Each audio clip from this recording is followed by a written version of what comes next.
in for a treat because we've got them right here. Flip City Magazine. Remember Mad Magazine? Then it went woke? Wow, don't worry. Flip City has no chance of going woke. That's right. 4 times a year, you'll get an actual printed magazine full of jokes, stories, comics, and more, all about today's pop culture, entertainment, and woke politics. Flip City takes terrible entertainment trends we love to hate with hilarious parodies of Lord of the Rings, Stranger Things, The Walking Dead, Star Trek, Hunters, and more. Trust me when I say there is nothing else like Flip City on the market. So subscribe today.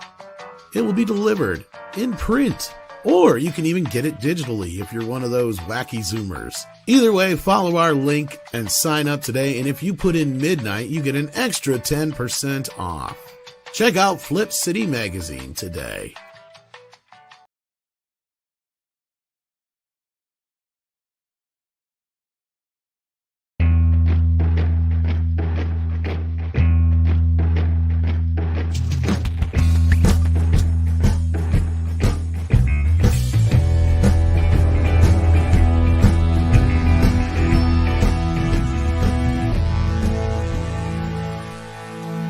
Greetings, everyone, and welcome to Midnight's Edge in the Morning, this lovely Wednesday, the 1st of November. Yeah. Also officially Day of the Dead in some parts of the world, so felicidades if that is you. Meanwhile, we are joined by panelists from places where that is not a thing, such as Canada. Welcome, Mr. Paul Chato. How are you today? Good. I'm getting over my cold, so I'm. I think I'm feeling better. Excuse any phlegm that might be coming your way, gang.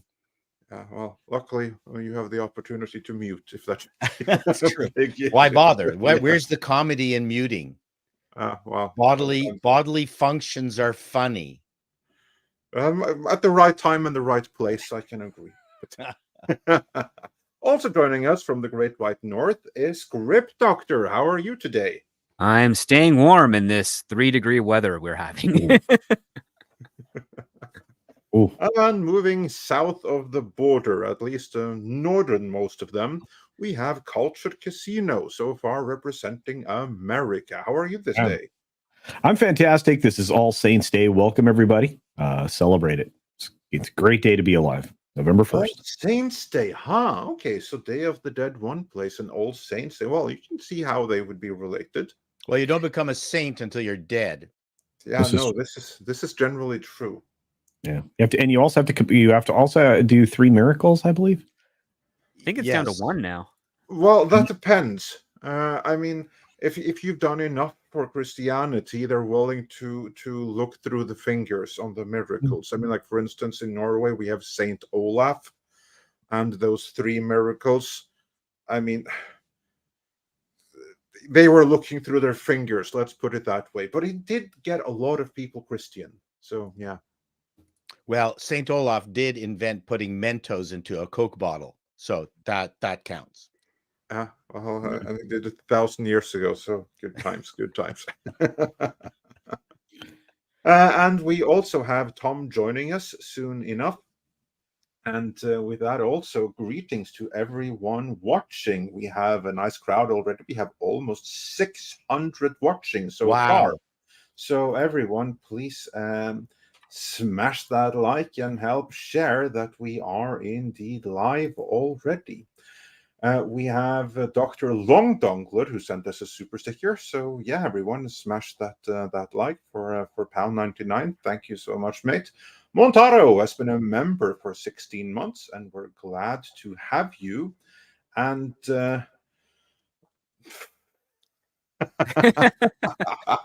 I just love our resident South African, and who's today goes by my courageous on for 14 South African rands, who says Planet of the Apes trailer tomorrow. So excited! Really, I had no idea. Thanks for the advanced heads up.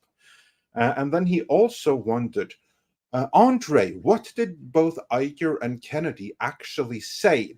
Well, I do not know their exact words, and I don't know too much about Bob Iger's reaction. Because here's like the thing, Bob Iger, he is more reserved in a public setting. It's Kennedy who is the screamer. So it's far more easy to get like a gauge on her reaction, because she's the loud one. She's the one that lashes out. When she's having a bad day, then everyone knows. So it's easier to get those reports. Whereas from what I get from Iger, he's basically just looking more and more worn out and drawn and worried. I do not know exactly what words came out of his mouth. But from everything I have heard with Kennedy, it was loud, it was screaming, it was frustration, it was lashing out. With him, it was more. I don't really know, because he's not so easy to read unless he tells you, and then you need the right persons in the room at the time when he lashes out. He's not going to do that in front of everyone. So I'll keep you up to date as I know more. Or Script, have you heard anything about reactions to the latest stage of post South Park misery at Disney? Have you heard anything from any of your friends in the industry about the feeling at Disney and how Iger and Kennedy specifically may have reacted to it? Nothing from Iger, just rumors from Kennedy. Exactly. The rumors are kind of tame. Basically, like, some people are just trying not to bring it up around her. It's nowhere near as bombastic as the internet was reporting. I'll say it that way, at least from the people that I know that around that area. Yeah, so there you have it. It's some mixed reports, but certainly with Iger, he's certainly far more reserved, and especially in front of people he may not trust entirely.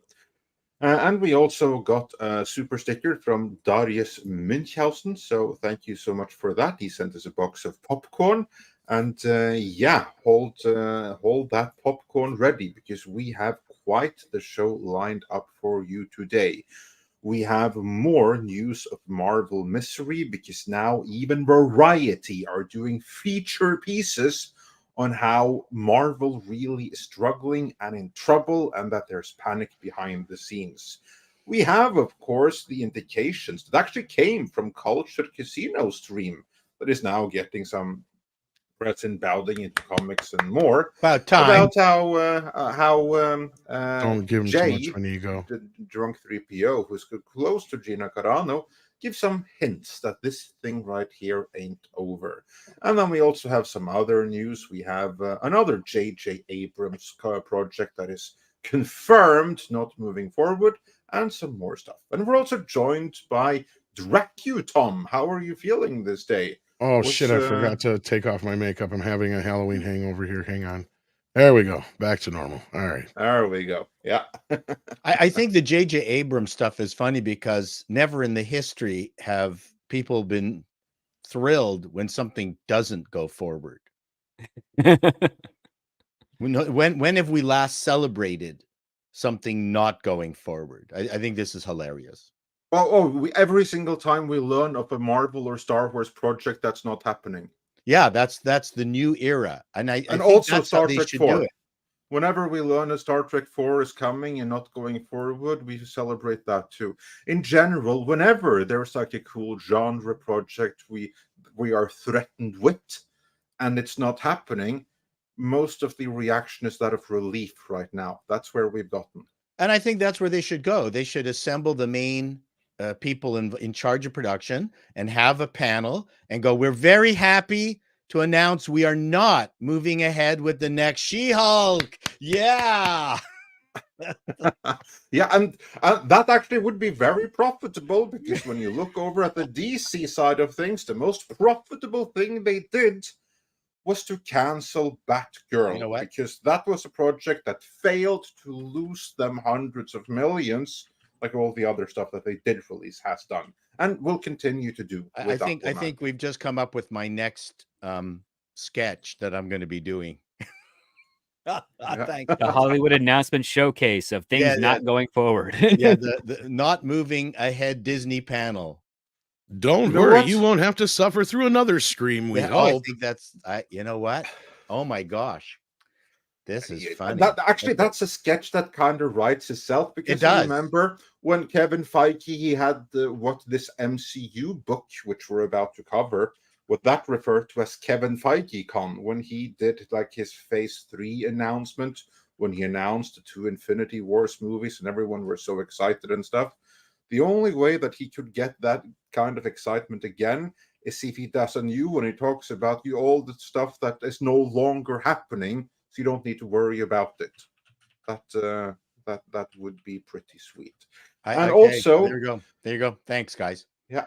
Before we move on, we got a super sticker, a $50 Wow. super sticker from Stone Wow. Racket. Well, That's thank really you, Stone sticky. Racket. That is much appreciated. So that's awesome, and that really helps keeps the light on, and keeps this show coming. So thank you, Stone Racket, the official sponsor of this episode, in addition to Flip City Magazine. So thank you.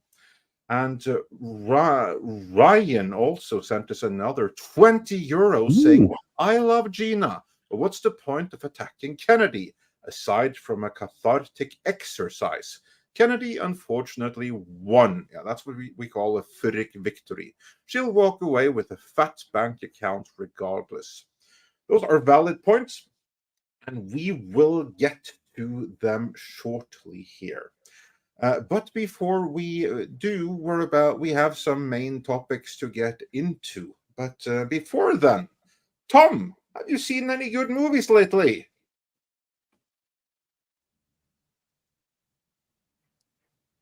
Oh, I thought we were saving this for the end of the show.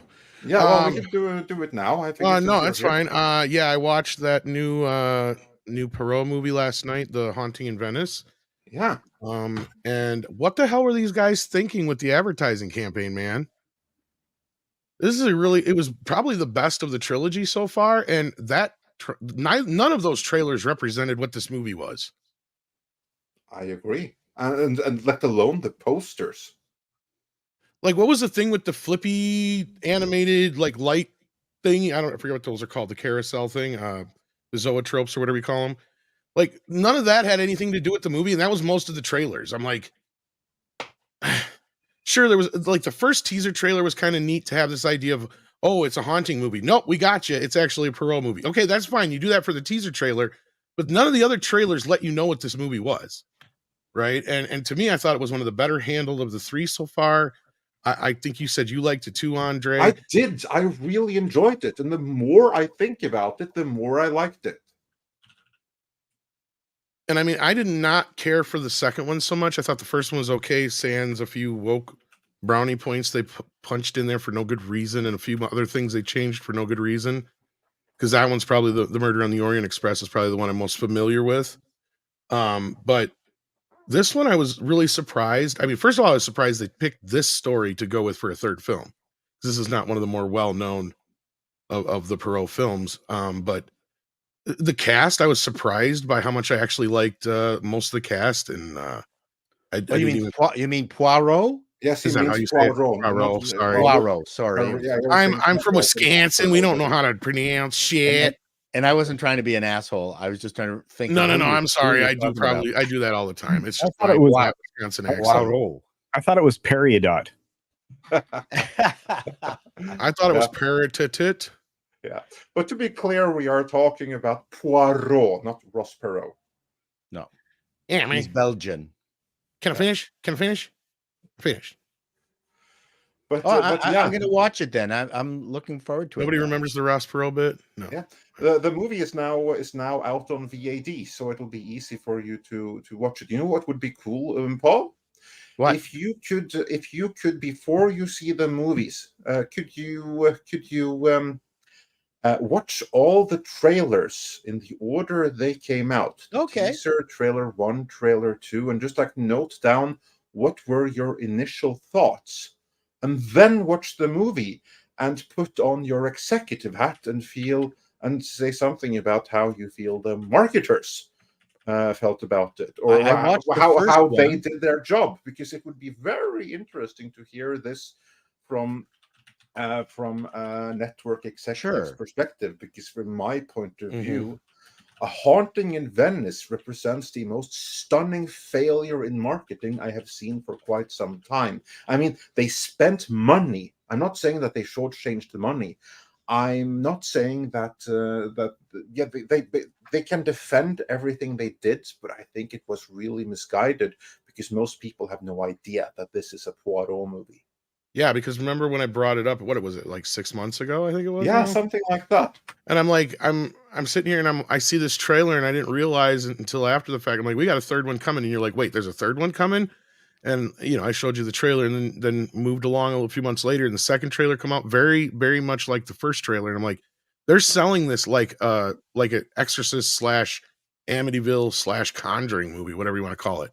Yeah, They're not selling this like they should be. that's And a once you bold get it, strategy for one trailer. yeah, for one, that's fine. But you keep doing that through all of them. No wonder you turned off your main audience, or they had no clue what it was you were trying to sell here. Now, granted, I give Disney credit. They must have had whatever in their contract with Branagh or whoever that they couldn't pull it from theaters early. So they got lucky. And guess what, kids? If you actually leave a movie in theaters, it almost makes money. I looked it up last night. Out of curiosity, I'm like, I wonder how much, because they actually spent less on this one. Because I did notice they shot it on digital cameras and not film this time, because that was one thing they did with the first two. And they managed to spend like 30 million less on this one than they did the last one, Andre. Yeah. So I was like, okay, so they managed to eke out not necessarily a profit per se, but they probably broke even in theaters. So all this video on demand money will probably make the money now, because they left it in for the full run.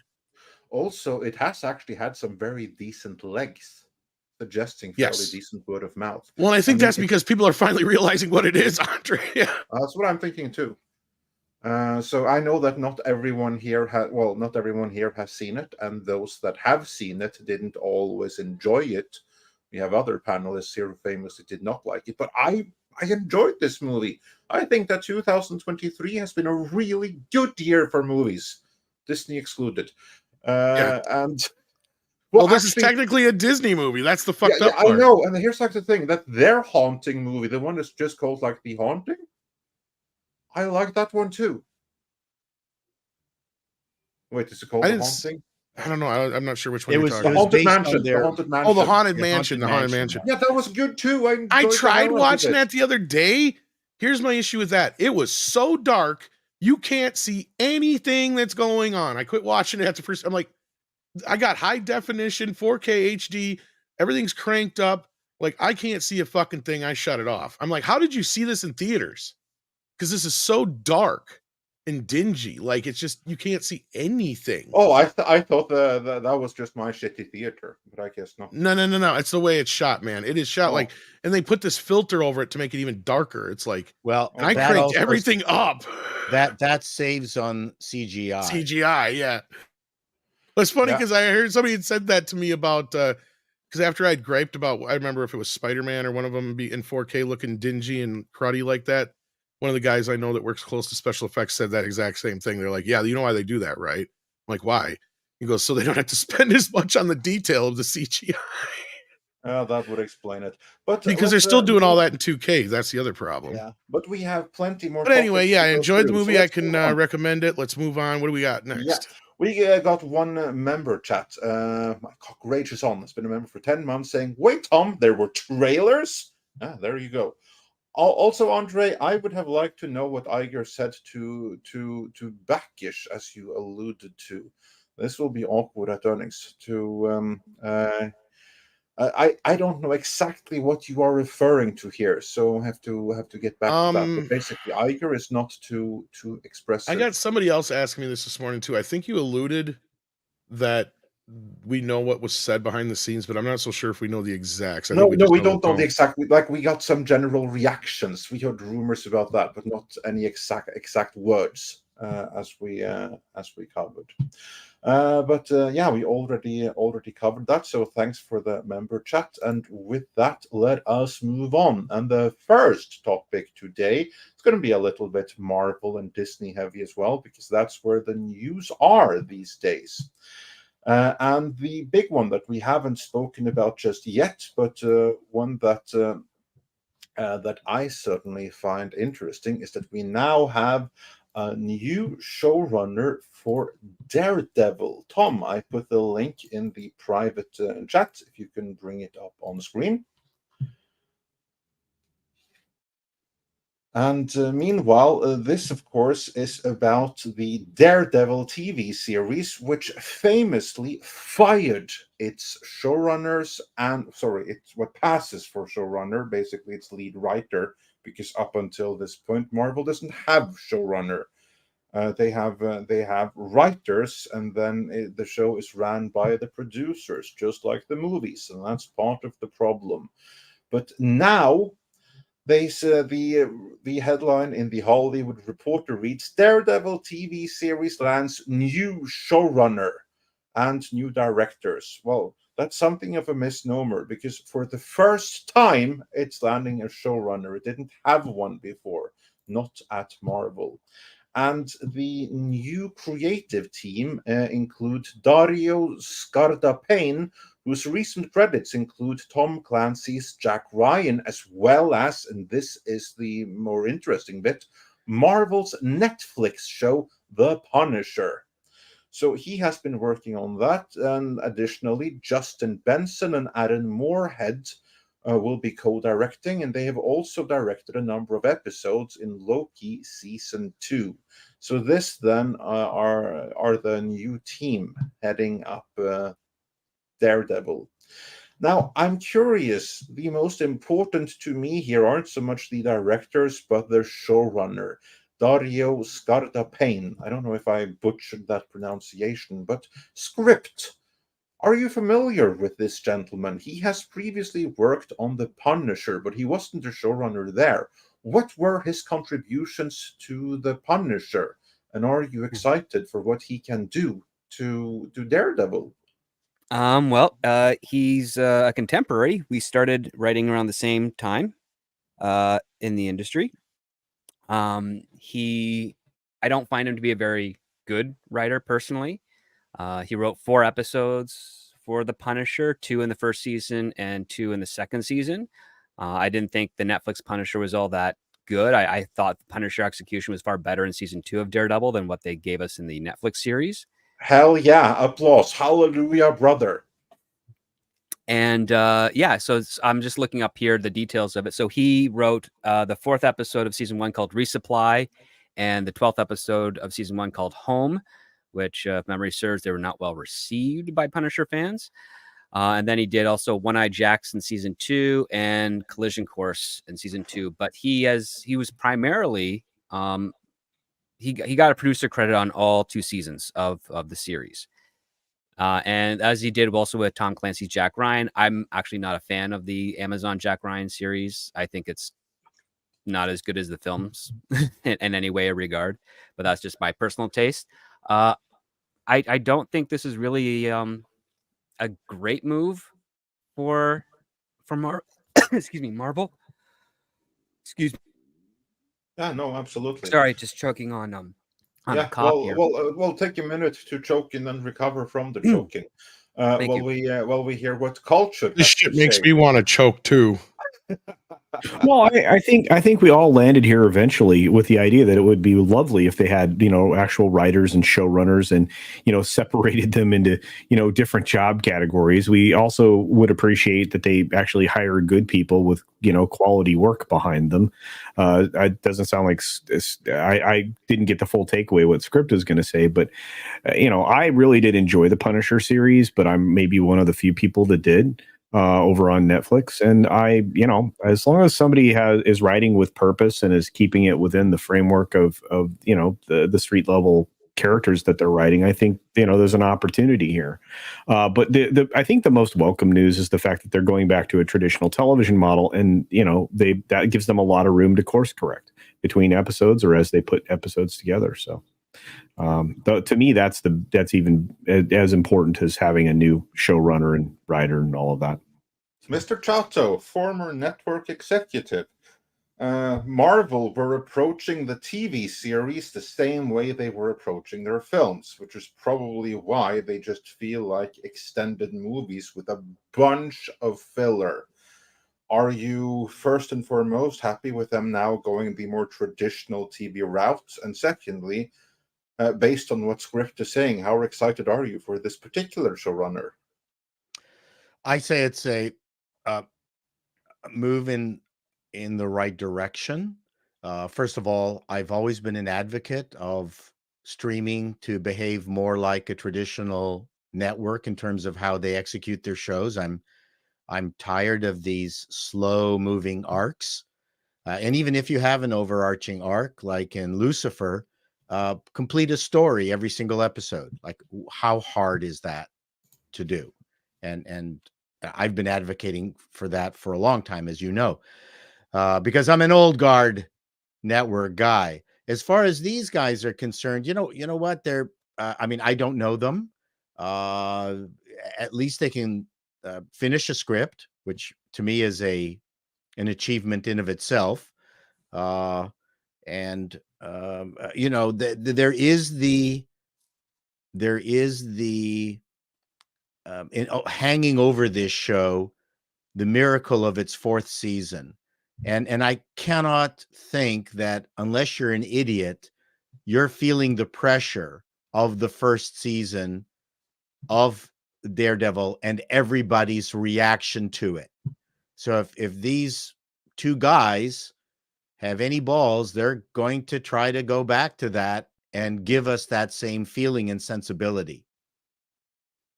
If not, then they're just utterly incompetent. But we'll see that, you know, the results of their work. But Well, I think the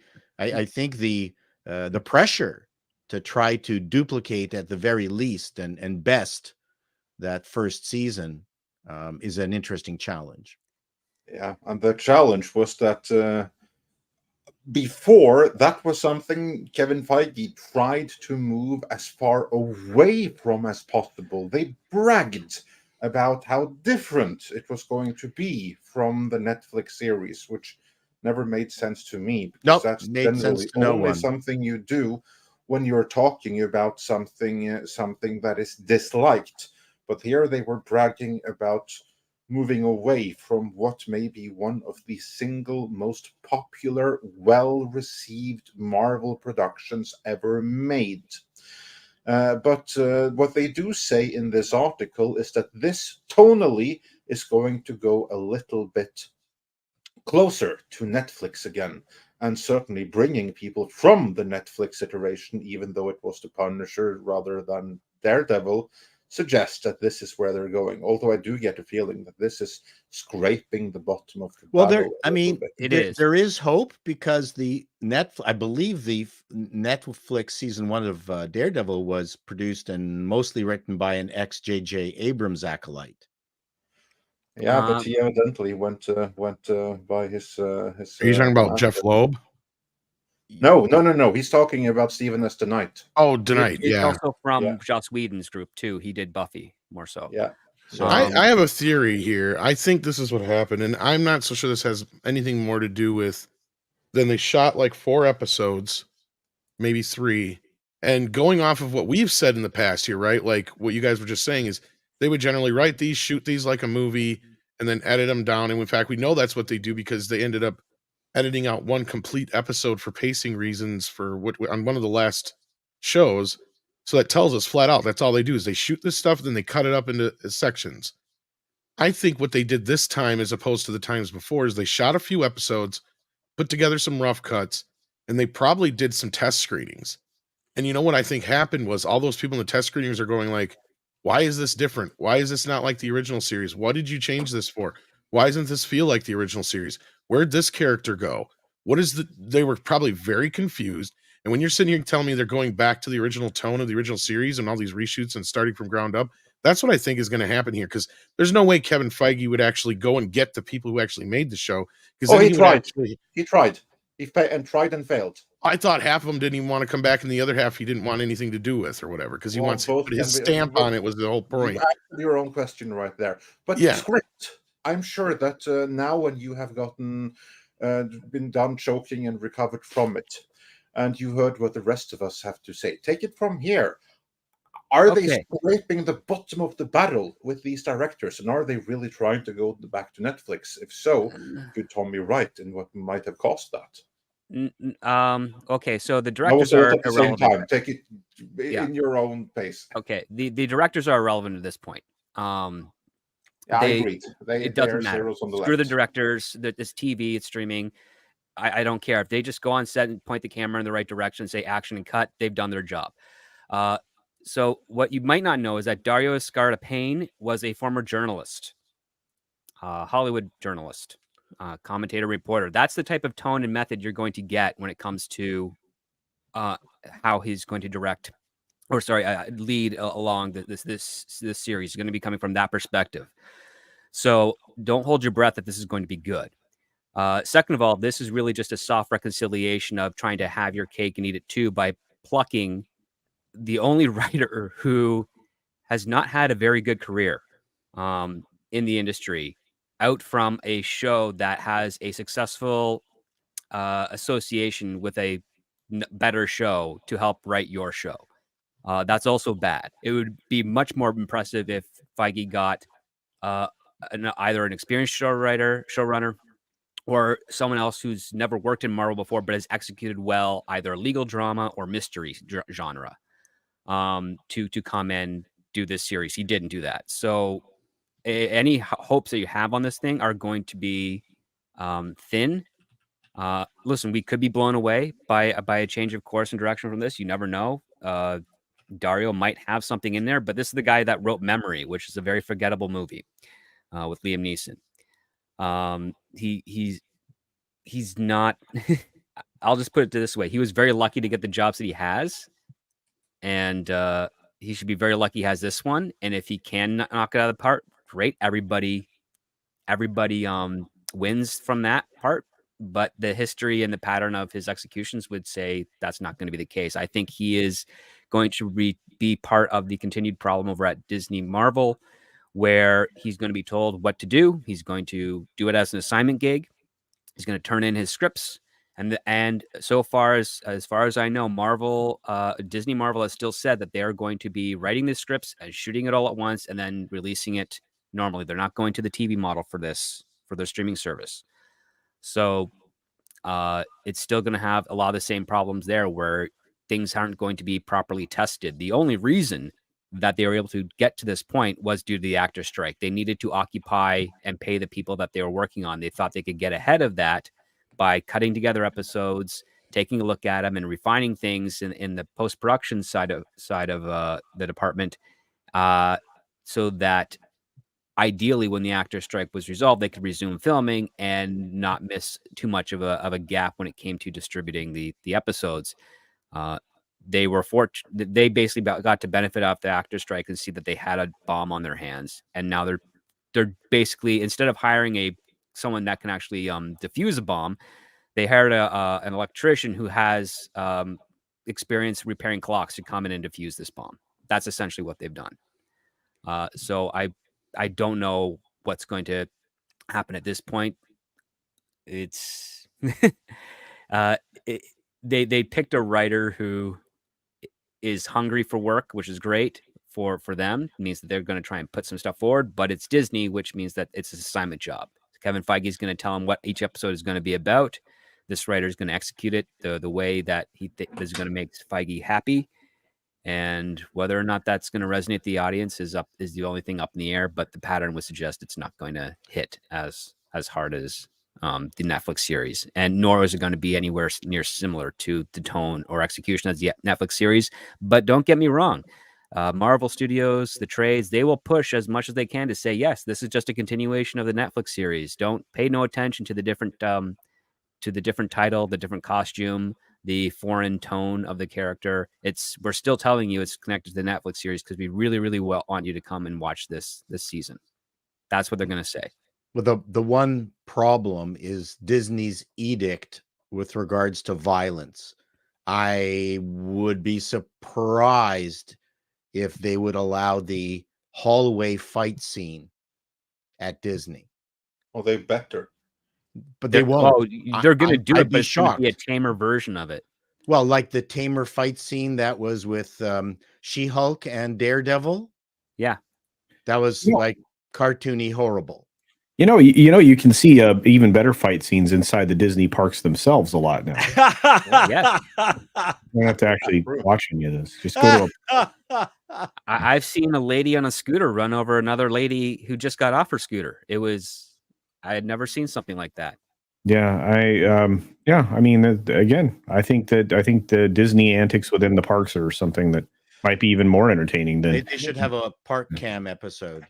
indeed. You're right. I mean, even UFC had like degraded to the point of drinking Bud Light. So you might as well go to Disneyland for your fighting needs. Whether it is All I will say is that if this is the guy that they picked, Disney and Marvel were not looking very hard for writers, because there's Could a it lot be of that writers. they looked very hard and this was the best they could come up with? I will say, first and foremost, I'm relieved that they didn't get Scott Buck, because that was Yes. my big worry, that they were going to end up with him. That would have been And terrible too, but it fits into what I predicted a few weeks ago, which is that if they're going to look for new writers, they're going to look within the camp that has already worked essentially through them before, and that's this guy. He's technically worked for Marvel Entertainment before, and it's not a good mix. They really do need to bring in some fresh blood, and Disney doesn't operate that way. And as a result, you're going to get a weird variation of Daredevil, and anything else that they come into. Whoever they get to rewrite the new Kang Dynasty film, it's going to be someone that you will probably find has worked with Marvel Entertainment / Disney years prior, probably in a diminished capacity, much like this writer too. Because again, Disney doesn't bring in fresh blood that way, and we're seeing the reasons why. Yeah, we are. So I'm looking forward to how this is going to turn out. And what I'm looking even more forward to is this now going to be made without issue, or are there going to be more creative squabbles? And is this guy going to be there all the way until the premiere of the series? Or will he's noteworthy. He does not have any credit or clout in the industry to push back against anything Feige or Disney says. He's not like Stephen S. Knight. He's not like Tim O'Malley or anyone else that's actually run a successful show. He doesn't have the means to say, no, I'm doing it this way and screw you. It's basically, yes, sir. However much you want, sir. If you want me to jump, sir, I will jump, sir. That's what this guy's going to be to Disney. Yeah. Well, let me ask a question, Script, because in service of all that you guys just talked about here with the writers and everything else, I have been told by somebody that should know that there are people who just won't work for Disney anymore. They won't even consider it. Yeah. A lot of writers. Mm-hmm. Oh, no, there's several dozens, almost into the hundreds of writers that won't work for Disney these days. The thing is that's weird is that a lot of them would love to work with Marvel, but just not with Disney over their shoulder at the same time. Disney Marvel. Yeah. Like there's so many that said, yeah, if it was Marvel back before Disney got it, they'd be there at the front gates saying, listen, I got this idea, I got this thing. But no, a lot of people were very, myself included, were really, really disappointed when Disney bought Marvel. And that Marvel actually agreed to be bought by Disney. It was like, well, this is kind of be the end. How long is it going to take? And took less than 10 years. Well, I think they did it faster for Star Wars. They did. They ramped it up exponentially. Yeah, they learned their lessons on how to destroy things faster from Marvel. Oh yeah. Yeah, indeed. And that is one lesson they unfortunately remembered. And with that, I think we have said everything we can say about this particular story, unless anyone has any more words about it. But that is not the end of Marvel news, far from it, because Marvel is in trouble. We have been saying this for years. So has many of our friends in this corner of the internet. Hell, Nerdrotic even coined the term the MCU, which has now gone mainstream. And so have their troubles, to the point where Variety is now even doing a feature story about the crisis at Marvel. And their pressing point here is Jonathan Majors. So the story reads, Crisis at Marvel, Jonathan Majors' backup plans. The Marvel's reshoots reviving original Avengers and more issues revealed. So yeah, here we have plans backfiring. We have worries about the Marvels, we have desperation, and everything all rolled into one. There's a big article here. So let's try to get into the first bit of it here. And they talked about a meeting in Palm Springs that they have every single year. And traditionally, they have been quite confident and cocky, knowing that they are the top of the world, but not so much anymore, as they say here. But this occasion was angst-ridden. Everyone at Marvel was reeling from a series of disappointments on screen, a legal scandal involving one of its biggest stars, and questions about the viability of the studio's ambitious strategy to extend the brand beyond movies into streaming. The most pressing issue to be discussed at the retreat was what to do about Jonathan Majors, the actor who had been poised to carry the next phase of the Marvel Cinematic Universe, but instead is headed to a high-profile trial in New York later this month on domestic charges.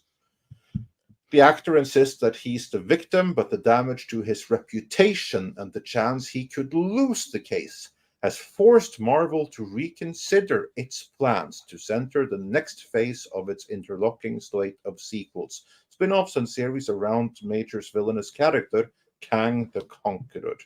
So that was the first thing that they discussed, and they were discussing possible backup plans, including pivoting to another comic book adversary like Doctor Doom. But making any shift would carry its own headaches. Majors was already a big presence in the MCU. They go through what he has already done. And he also has a particularly big part in the Loki finale, which airs on November 9th and sets up Kang as the titular star of the fourth Avengers film. And as they say, because that was already filmed before any of his problems began, so they have to do some desperation and some fixes afterwards. So, Mr. Chato, this is the first part of a larger story, which is focused on Kang and how they consider moving to someone else like Doctor Doom. Do you think that would be the right move? Yeah, I think they do. Or my recommendation is to replace him with their go-to person of color, Don Cheadle. That's my recommendation. He's been, but he's already Rhodey and Rhodey's scroll. Scroll doesn't matter. That's what he does. That's his job. Put a chick in it, make her gay. Put Cheadle in it and make her gay. He's Hollywood's go-to person of color. I don't see why he couldn't do it. But that being said, yeah, I think they're probably better off going with an entirely new villain. I think. Well, also Kang is really uninteresting. They as a antagonist. I don't know what everyone else thinks about that on the panel. They've now tested Kang as a a high level baddie, and I don't think he comes out in the wash particularly well. So why recast him? Like, I think they need to find a better bad guy. Yeah. Culture, do you think recasting Kang is going to cut it, or do they need to completely shift gears and go with someone like Doctor Doom, as was suggested here? I think Doctor Doom's a much better choice. I think they if they can pivot to the X-Men as quickly as possible, which it already seems like they want to do, I think that's a pretty easy sale. And if the rumor is true about the post-credit scene that supposedly everybody should be excited about, at the end of the future flop The Marvels, then yeah, maybe they've already leaned into that. All I know is that Loki season 2 has remained for most impenetrably confusing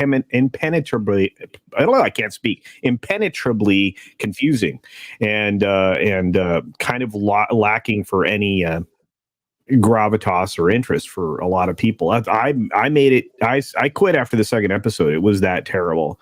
Yeah, I had to have script doctor spell it out to me after 4 episodes. What the hell am I watching here? Yeah, and so I think that pivot. I think that pivot should be done. I think they should rest their future on the X-Men, which to this point they haven't completely destroyed yet. But with the casting, the stunt casting that's been leaked as a potential, then they will completely destroy it. I think that'll be fantastic. You'll have with the Fantastic Four and some other elements of the X-Men being stunt cast. I think you're going to have the things that were formerly controlled by Fox be completely wrecked. But hey, just my thoughts. So yeah, script. What's your thoughts? What do they do about Kang? Well, they could get someone that knows how to write a villain, because if they can't execute Kang properly to make him intimidating, they are going to also absolutely fail if they try to pivot to Doctor Doom. This is my worry. Well, it's a very plausible one because it's going to happen. Them trying to integrate X-Men into the current type of MCU, it's not going to mesh well. It's going to have a lot of incongruity. It's going to seem desperate. The other part is that the Fantastic Four, for the most part, has been almost an uncrackable franchise, adapting it to live action medium. I don't know much of any writers out there that know how to make Fantastic Four have the same level of impact and wow that its initial 60s run had with comic book readers and younger audiences at that time. Fantastic Four is not a normal superhero type book. As I said before, it is essentially a soap opera that happens to dabble in science fiction. It works that way. That is not going to appeal broadly to your normie audience. It's finding the right cinematic genre that exploits Fantastic Four to the benefit of the normies is very, very difficult to do, because Fantastic Four is not normal. It's mix of like Fantasy Island, Robinson Crusoe, and the Brady Bunch. Like, that's Fantastic Four to a degree. It's a mix of all those types of things, and I don't know if it works well in what has already been established right now with the MCU. So at that point there, even entertaining the idea without having a solid conception of how you're going to execute it and how you're going to integrate it with the rest of your characters, especially the fact that the majority of the surviving characters of the MCU right now are not audience draws, it's doomed to fail. And I use that with the pun intended. At this point now, it would be number one, it'd be a waste of money to try and swap out Doom with Kang. It'd be simpler just to recast the actor. There's plenty of other actors out there. Doesn't matter what their ethnicity is. You already have your scapegoat with the variants. And the idea is that they have a Kang that is supposedly has the one that is the most feared has been killed, or at least supposedly alluded to.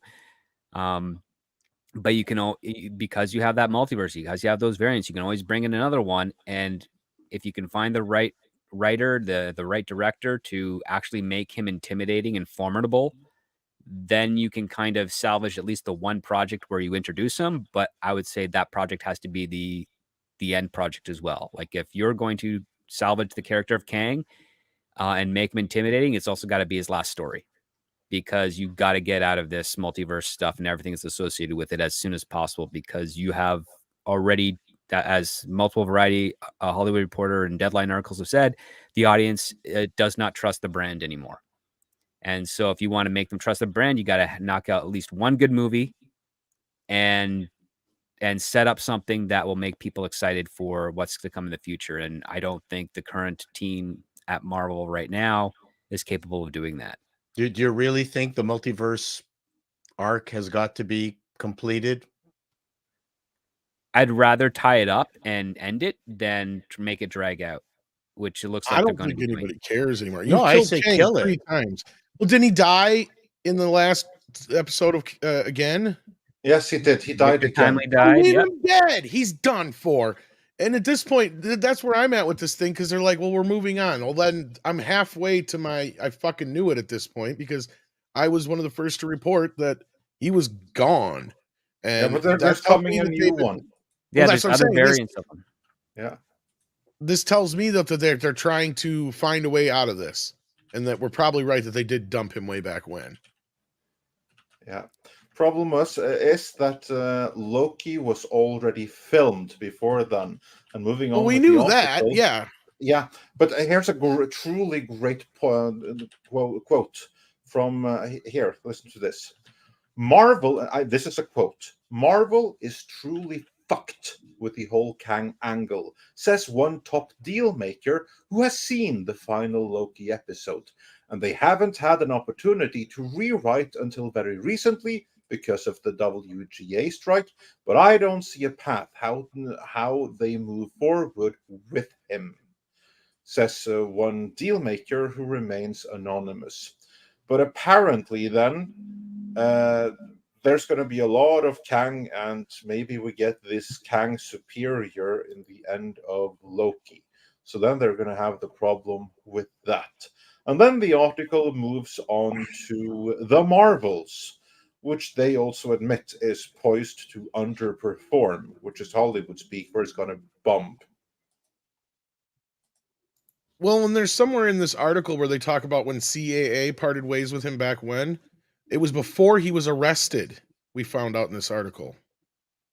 Yes. Due to brutal conduct towards the staff. So like I said, he's gone. As far as moving on from Kang, they were fucked with that from the beginning. Do I think Doctor Doom's going to fix anything? No, because their next big thing that they're trying to do, and not to jump ahead in the story, is they're already talking about, and this is a rumor we've been hearing for a while now through various people in our groups, that they're talking about bringing back all the original Avenger stars again. So that's their answer. Throw more money at it, basically. Or basically throw money and member berries at it. Yeah. Yeah. But they have no good team to actually utilize those actors to draw an audience back. Well, yeah, I have zero confidence in what they're going to do with them. Exactly. Yeah, exactly. Like they're not going to have Steve McFeely and his writing partner come back and,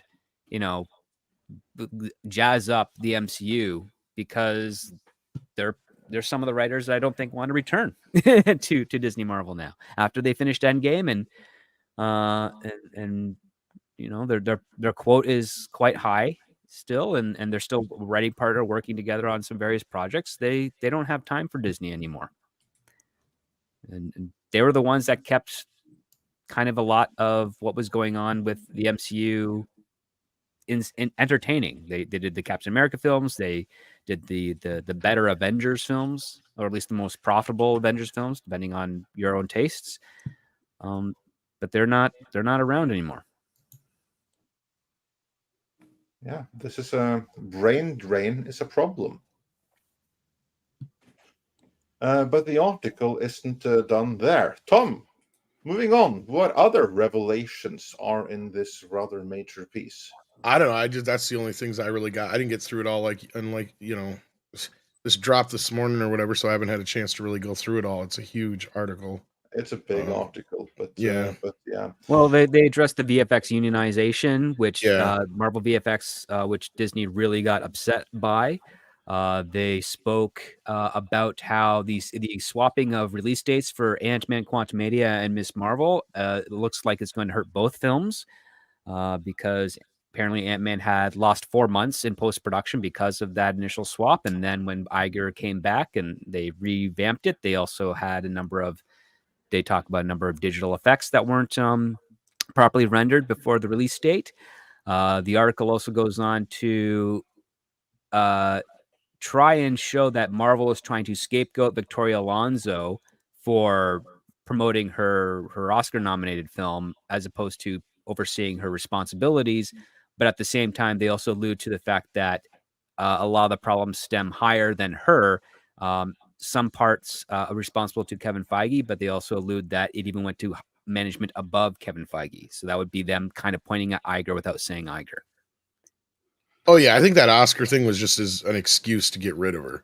It was one of many excuses. Yeah. Hid her incompetence. Basically, yeah. And then the other thing I think that stuck out to me that I got, like they're starting to post some of the highlights and such. Like on the Blade front, they said that script changes to the story at one point morphed into a narrative led by women and it was filled with life lessons, with Marsha Ali's Blade being relegated to 4th lead. Yeah, Oscar-nominated actor is not going to be the now star. We know more of the about why Wesley character. Snipes like go fuck yourselves. Yeah. Oh jeez. No, I don't know if there was anything else to come out of that, but no, those are five writers as well for Blade so far, and 2 directors, I think, or 3. Yeah, I think so. Yeah. So yeah, this is going to be one of those things that we'll be talking. I think this is a couple videos probably already. You're still trying to finish the MCU videos. Yeah. And this is almost like a counter. This is almost a little bit of a counter to that MCU book. So yeah, they quote her though. They actually quote her in this article, and she well, they probably went and checked into some of this stuff, and hopefully they uncovered some more of the things that we had been talking about. So, here was another bit that was interesting. Marvel, which traditionally only solicits feedback from Disney employees and their friends and family. What did we tell you guys before? When all they always have these, we had a great test screening, it tested great. Because they're Disney employees and friends and family. Exactly what we said. Took uncharacteristic step of holding a public test screening for the Marvels in Texas, though. The audience gave the film middling reviews. So there we go. Now we have more backup that the movie. Well, Nia DaCosta, sorry to interrupt, but Nia DaCosta left during post-production to work on another feature film, which other people in the studio system find that kind of weird. But if you know anything about Disney and their directors for hire, they don't really oversee post-production as much unless they're like the James Gunns, the Peyton Reed, and the Russo brothers. Those are the sets that actually got to stay into the editing bay all the way to the end after Disney acquisition. Most of the other ones, once they finished shooting and they got to leave and go doing something else, and production and the producers took over the post-production stuff. They remark how Feige was very hands-on in a lot of the post-production for those other films. And it causes issues with the quality control, essentially. Now, did you guys? I know you guys talked about. You brought up about the X-Men being brought into the fold, but did you bring up how much a single episode of the shows generally costs? No, but it was revealed there. We haven't talked about it yet. But they do cite one episode of She-Hulk as costing, what was it, $25 million, which is more than an episode of Game of Thrones, but with none of the cultural zeitgeist impact. You know, that's actually more. One episode of She-Hulk was more expensive than Friday Night at Freddy's. Yep. Yes. That's insane. True. How much did Friday Nights at Freddy's earn again? It opened globally to $130 million. And how much did She-Hulk with all those episodes at $25 million each earn? I couldn't even begin to tell you because I can tell you it earned nothing because it's dropped for free at Disney Plus, where it's part of their overall content package. Right.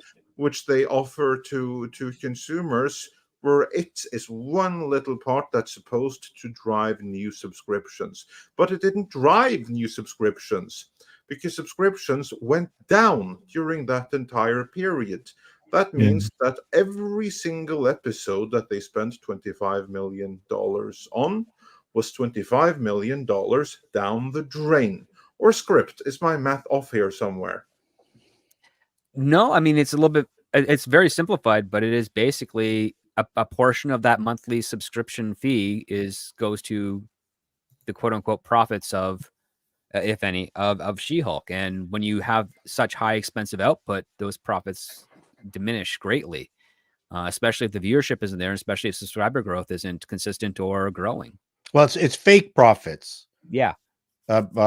Disney Plus, quote unquote, buys She-Hulk. It's fake monopoly money. Yeah, absolutely. I mean, yeah, that's shifting account or money from one account to the other, but both accounts are under the same corporation. So yeah, it's not really, it didn't generate any new money, let's put it that way, Or new subscribers, let alone new subscribers. That actually would have been good. But yeah. they did mention that the scene, the origin scene for She-Hulk was supposed to happen in episode 8, and then the execs moved it to episode 1. I guess they moved it to 1 or 2 because they didn't want the audience to be confused. Confused by the fact when we say execs, we mean Kevin Feige and his very close close-knit circles his cadre of I forget what they call themselves, like the Marvel something. I forgot their name. It was in the MCU book as well. Well, that's actually interesting that the woman who wrote this, she had said far more interesting things after the book came out than in the book itself. Because she was free to talk about it? Probably, yeah. Well, I mean, the origin story that they ended up with in the show was nothing like the original origin story, which was better than what they concocted. So moving it from 8 to 1 didn't really help much. But apparently the SFX team had to scramble to try to make that work. So it's nothing but grief for the underlings. When I was in a gaming studio many years ago, and I was in with the programmers, huge pit of programmers, when the president of the company walked in and just said, "Hello, everyone. We're getting something done. It has to be done by Friday." And then he left, and every single person in the room howled with laughter because it wasn't even humanly possible. So you have to be really careful if you're a person with some kind of dictatorial ability and you choose to use that power over people and it's impossible to make any kind of deadlines. You're just going to be ridiculed.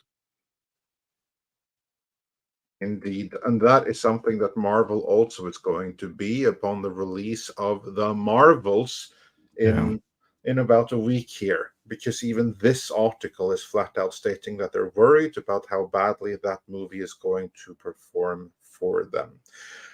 There's plenty more to cover here. Well, it's not that more. We covered the main stories here, but there's more details. So some of this is going to be in future videos.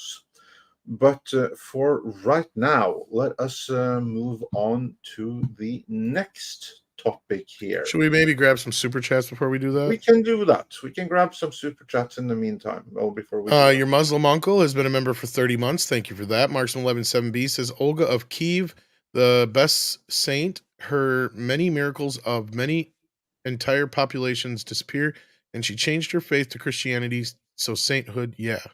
Okay. Not sure. Yeah, she would be one of the saints. So that was in reference to exactly, but yeah. Yeah. Libra Wolf's been here for 5 months. Thank you. And Bucky Cat gifted 5 memberships. Thank you for that. Mr. T wants to know, has anyone on the panel seen Five Nights at Freddy's? I think Culture has for sure.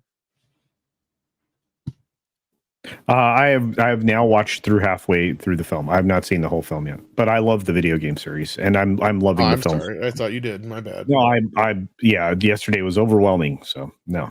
So anybody else? I have not had the time to see it just yet. Can I jump in? I watched it, and Tom would not like it, I don't think, but I liked it. I thought it was a nice maybe not so much for younger kids, but I hope that they make more movies in that style. We need more movies like this in Hollywood, coming out of With Hollywood. that box office, they will. Yeah. Yeah, well, that's interesting. I look forward to checking it out once time and opportunity permits. Yeah, it's never been like I've known of the games. Yeah, I've heard mostly good things about the movie, but nothing that like it's amazing or anything like that. So kids seem to be enjoying it. That's all that matters. Dash Attack says Peltz and Perlmutter are plotting a corporate takeover akin to Elon taking over Twitter. That's why they are bringing Robert Downey Jr. back. The Panderstorm has run out of cosmic energy. Well, it's funny because I've been saying this for a while now that don't be surprised if there's some kind of takeover of some type at some point.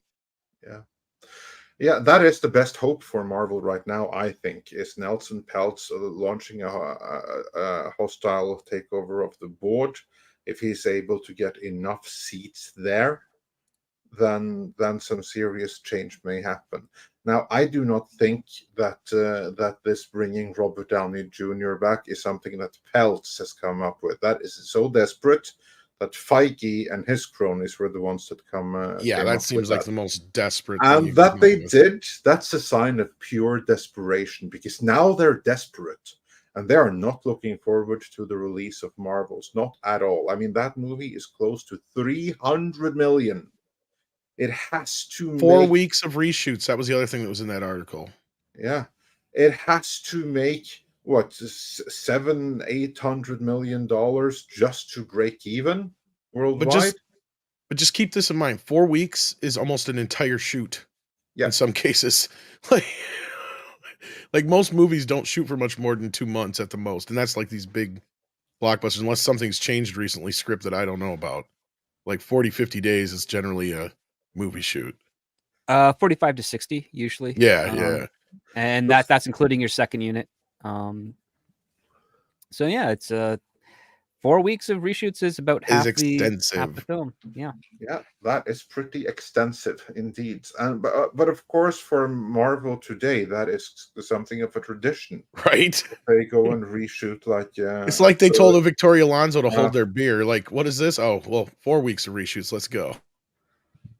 And for all of that, the movie is still under 2 hours long, and so I'm potentially that's what a lot of the reshoots were for. Andre was to tie up loose ends so they could edit it down too. I'll give them that. Yeah, probably, and that's probably a good move.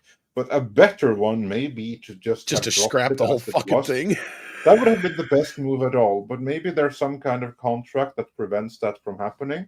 In which case, it probably would have been better to just say, you know what, this movie is going to flop no matter what we do. Ain't nothing that can be done to salvage it. So let's just stop throwing good money after bad and release it as it is, 3.5 hours long. Then at least we have an excuse. I, as a creative person, I could not imagine working that way, because when you start with a script, everything is basically an hypothesis, if you want to use the scientific method. You write the best script, then you table read it, if you table read it at all, which doesn't always happen in movies. And then you get ideas based on that. And then the director has ideas, and then you change things. And the point is, you're always shooting the best thing that you've come up with at that point, because you're following this hypothesis. And then the actors change things in their performance, and then the editor changes things based on the material that they've gotten. But if anyone has actually seen a scene being shot and it clicked, it's a great feeling. I cannot imagine shooting attempts at scenes where you really don't know, or the assumption is that you have no idea whether it worked or not until some editor puts it together. I mean, again, those of us who've had the experience, who have seen actors get in gear, the camera working properly, everything looking the way it's supposed to look, and then the words that you've written come to life exactly the way that you imagined, there is no bigger rush. That it just seems that this system that they've created creates no rushes. I mean, no, that kind of positive rush. It creates no positive experience. I don't know how you would work that way. Well, it would Yeah. appear neither do they. Well, and it appears that now Paul and I work together as the new showrunners of Daredevil starring Culture Casino. I like it. Yeah. Why do I always look like a cherub in these? I don't get it. And that hair, I love your Spinal Tap hair there. Thank you. Yeah, I got to lose some weight if I'm going to fit into that suit. So, yeah. You look all right with the clean, the short hair there. Yeah. When I cut my hair eventually, I'll look something similar to that. So. I always look like 10 times older than I am in these pictures, though. That is pretty good. But let's move on with a couple more super chats before we go do the next story. Yeah, let's. We've got Michael Nemo, who says, "Who said Echo killing Kingpin was a good idea? Another woman killing a white man. What is this, Star Trek Discovery in Strange Worlds?" But he didn't die. And this is their problem with Echo, which is why they can't scrap that. Unless they do a proper job at retooling Daredevil. Because the way that it goes right now, the stereo storyline begun in Hawkeye continues in Echo, and then it continues from there in Daredevil. You see, Kingpin is not dead. He returns in Echo. And then some stuff happens there, which further shapes the Daredevil series. I read somewhere that D'Onofrio was not happy about having everything scrapped. No, that is not what was said. That is a misconception. Is it? Okay, I know what you are referring to, because you are referring to a tweet that he put out when they started production on Daredevil. When they was like, yeah, it's going to be exciting, going to be awesome, standard marketing team. And then someone confronted him with that tweet when the whole thing was scrapped. And I don't recall exactly what was said there, but from there was some kind of misunderstanding where he had said that he wasn't happy with the scrapping. He has said nothing of the sort. He did not express an opinion about it. The only expression, I don't have it in front of me, I think it's been deleted since, but the opinion that he expressed was basically, yeah, that's showbiz, and sometimes these things happen. I see. He did not say, this is a horrible idea, we were making something special. This is something that people think because they read that in context of he was genuine in his first marketing tweet. So he was being political the whole way. The rest was just reading as far as into it, something he never said. As far as Echo, it only makes me wonder, what is in this show? What is it about Echo that they just can't scrap this thing? Because unlike a movie, they should be able to just write it off like they have Willow and all these other shows. To me, there's got to be something in this show. Huh? Probably it's Kingpin. Well, if that's the case, who cares? Just pick him up. Since you're restarting Daredevil and re-scrap, who cares? Just pick it up where the other thing left off. Probably scrap it. Act like it never happened. Probably it's some kind of storyline involving his son and his wife, which are part of Daredevil, but for all we know, they are introduced in Echo or a script. That's what I'm saying. There's got to be something, because I don't understand. Because there's something there, which means that which ties it to Daredevil. Well, his family is also in Spider-Man, the cartoon. Yeah, and they will be here too. But script, do you know something about why Echo is so important? What specifically is it that happens there that continues in Daredevil? At least that was. I submit that when they rewrite Daredevil, they might as well just completely skip that, because then they have. That's what I was thinking. Yeah. But then they have to make the conscious effort to not continue from Echo, but rather to continue from Hawkeye. If they do that, they're golden. Then they can scrap Echo. They could, but Disney needs something. Disney Plus needs something to release. But why? It's part of their fiduciary duties to their customers and shareholders. But that thing to release is going to be bad for their customers and shareholders. It's not bad gonna is drive, still better than nothing, because nothing is can be considered worse, because it's like you spent all this money, you're scrapping it, and now we have nothing for our customers over the next couple of months post the Marvels. What are we going to do? And that's going to look really bad on Marvel. They need content. Content is what drives the streaming service, and if they don't have something, then especially considering the fact that they've already shot it and it's ready to go, it's going to probably do the very thing that Nelson Peltz and Ike Perlmutter want to have happen at Disney, which is give them an opening to get more leverage on their side.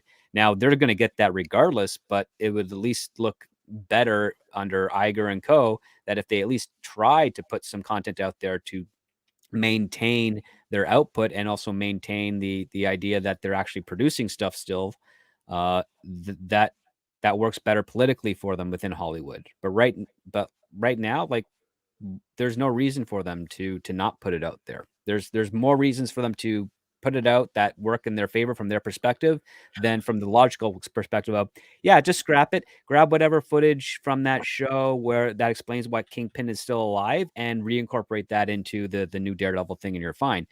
But that's not how they're thinking at this point, and that's there's other factors put in play here that they have to address, which they can't just say, well, we can't go 3 months without any new Marvel show on Disney Plus, because that's part of the contract that we have with not just Marvel Studios, but also with Disney Plus, and the unsaid contract we have with our Disney Plus subscribers, which is that you're going to get a Marvel show, at least one Marvel show in 1 quarter of the fiscal year. And that's just the way it is. And that's why Marvel is screwed. Then we've got Michael Nemo, who also says there are 1,000 versions of Jonathan Majors, though only 63 are violent towards women. Yikes. Your Muslim uncle says, if Disney is so concerned about violence, why are they pushing the trans kid narrative? I believe chemical castration experiments. We have to be careful. Yeah, this out loud here. Because they are concerned with something that you can do onto others. But this other thing you are referring, because we are simulcasting on Rumble and on YouTube, but we are still on the YouTube side of things. We have to be careful here, because that is Bob Iger's ideology and values. And according to his point, doing all this other stuff is simply being on the right side of history. We shall see what history has to say about that. But up until this point, certainly, he has believed to be on the right side of history. Of course, there's more and more studies to show that history might be of a different mind. And with that, let's move on before we're taken down. Michael Nemo says, this just in, Billy Porter is Dr. Doom. Don't give him ideas. Do not give them ideas. Wow. You know, it's not gloom and doom for John Major. He could always do the Ray Rice biopic. Oh. Alec Baldwin's trigger fingers here and says no one wanted. A good joke. It was, but it was, yeah. Sure. I was already taking a chance with the bump after the Jonathan Majors joke. I don't want to get too deep in the weeds. Yeah, sorry. Yeah, I had to do it. No one wanted Marvel to become a Kang Bang anyhow. Exactly. I never knew who this character was before they introduced him. I've had zero fucks to give about him. They've done nothing but show me that he can get his ass kicked by everybody he goes up against. So what kind of foe is he? And then they're trying to paint this bad chick in the new Marvel, Miss Marvel movie as the new Thanos somehow. Yeah. Connected. And she's you know what? She's actually gender bent as well. I did not know this, but in the comics, that's a male character. And you know how they fixed it? Well, it was Kathleen Kennedy method. That's what we see on screen. I mean, she has a lot of traits in the trailer. Make it more fucking lame. Thank you, Tom. She has a lot of traits that look like she's just a female version of the Accuser, the Kree Accuser character that was already killed in Guardians of the Galaxy. Ronan, yeah. No. Oh, are you talking about the creator? No, the Accuser, Ronan the Accuser. Oh, okay. He was the one with the blue stuff on his face. Because I thought he was a pretty good bad guy in the he was awesome. Guardians 3. And the villain in the Marvels is basically the gender bent version of him. Right. Lovely. So they finally get a good bad guy in Guardians 3 and kill him. Well, Oh, they no, also this isn't Guardians 3. This is from Guardians 1. No. The The I know, but accuser is from Guardians 1. yeah, I thought he was okay. I really liked the bad guy in Guardians 3, actually. Oh, he's which fantastic. He's a technically he great lived. actor. He Yeah. technically lived in a deleted scene. So, but as far as like a grand villain, I don't see. I forgot his name too. I know who you're talking about now when you said the creator. That guy, yeah. I don't see him being an overall the bad. high evolutionary is who. High evolutionary, yeah. And He's too wrapped up in his own bullshit. He could care less about What the a rest good of actor they got. He for was that He's great. an amazing actor. Yeah, he's. But one I of don't the see people him as that a big got bad that. for the whole Marvel universe. Like, No, but for one If he episode were of to- something. If he were to step in and become the new Kang, he would do hell a lot better. as an actor, than, yes. But Yes, because I that agree. guy, everything we were told Jonathan Majors is, I forget. I can't pronounce his name without significant practice, so I'm not going to butcher it. But the actor who played the High Evolutionary, he was also in Peacemaker. He's the one who plays Moon. Yes. Yes, he is an amazing talent. He has such a screen presence. Yep. Had they cast him as Kang, it wouldn't have solved the story issues, but it certainly would have cast the fact that Majors really can't act that role, and Clown School wasn't going to cut it. well, fuck Kang and fuck all this other shit. Because the honest to God truth is this: at this point in the MCU, we should be dealing with Magneto and Doctor Doom. Period. Like that's where we're at now. You've gotten to the point where okay, we're past the big superheroes. Give us the big super villains because that's all they've got left. Yeah, but you know why they didn't do that? Because I think there would have been greater outcry, race and gender swapping those two iconic bad guys. So they purposely avoided them. I'm not joking. I don't know. I know you, but here's the funny thing: you say that because wasn't it what 2 years ago we were reporting here that they were bouncing around the idea of doing Victoria Von Doom, basically. Yeah, that was the plan. That was Victoria's Secret Von Doom. Well, the old Well, version of Victoria's I was gonna Secret. say, yeah, like Melissa McCarthy, Victoria. Yeah, this Von is Doom, this maybe. is the version 3.0. If they went with the what they've switched back to is sexy is good again. Yeah, maybe that would work. You know But what? that's what I'm saying is they have Victoria nothing to Von rally Doom in around here. lingerie. I'm Yeah. all for it.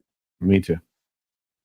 But as I was saying, they'd have nothing to rally around here. Kang is not anything. He's not a big bad, right? He doesn't scream to me, we need to get the Avengers together. You know what I mean? Dr. Doom says that. If Magneto were to go off on some, rampage, Well, we have to believe Loki because Loki told us that this guy is scary and he's afraid of him. Although the audience. well, and certainly can't Loki was see another that. fuck up. They could have brought him back in as a big bad. That would have been a decent surprise. But oh no, he got to see a video, so he's all back to what we saw before. That makes it all better, that just bothered me too. That's why I quit watching that right away. Because I'm like, okay, you had the opportunity to bring him back, and you did it this way. But whatever. Go ahead And I read had this, no Andre. idea who Kang was when they first brought it up. I thought he was Ming the Merciless. I thought he was going to be an Oriental, or sorry, can't say that. Sorry, Asian bad guy. Well, you don't really know what he is because he wears this blue face mask. Correct. Normally. Yeah.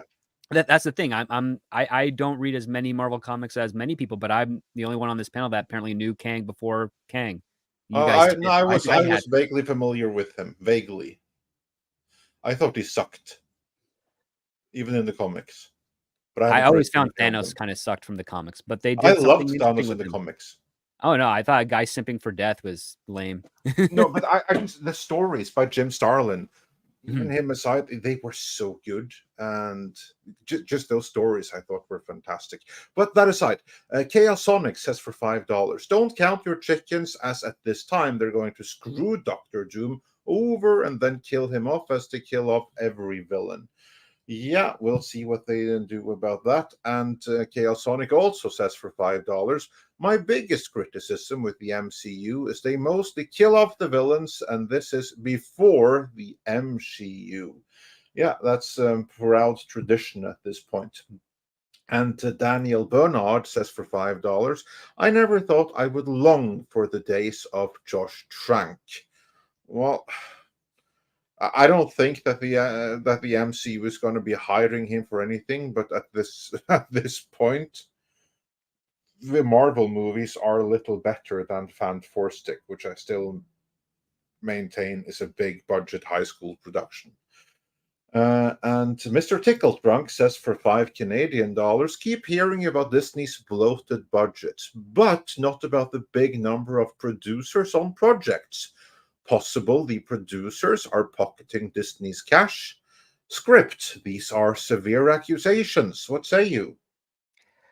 Well, on the feature side of things, they have usually less than 5 producers, which is kind of par for the course.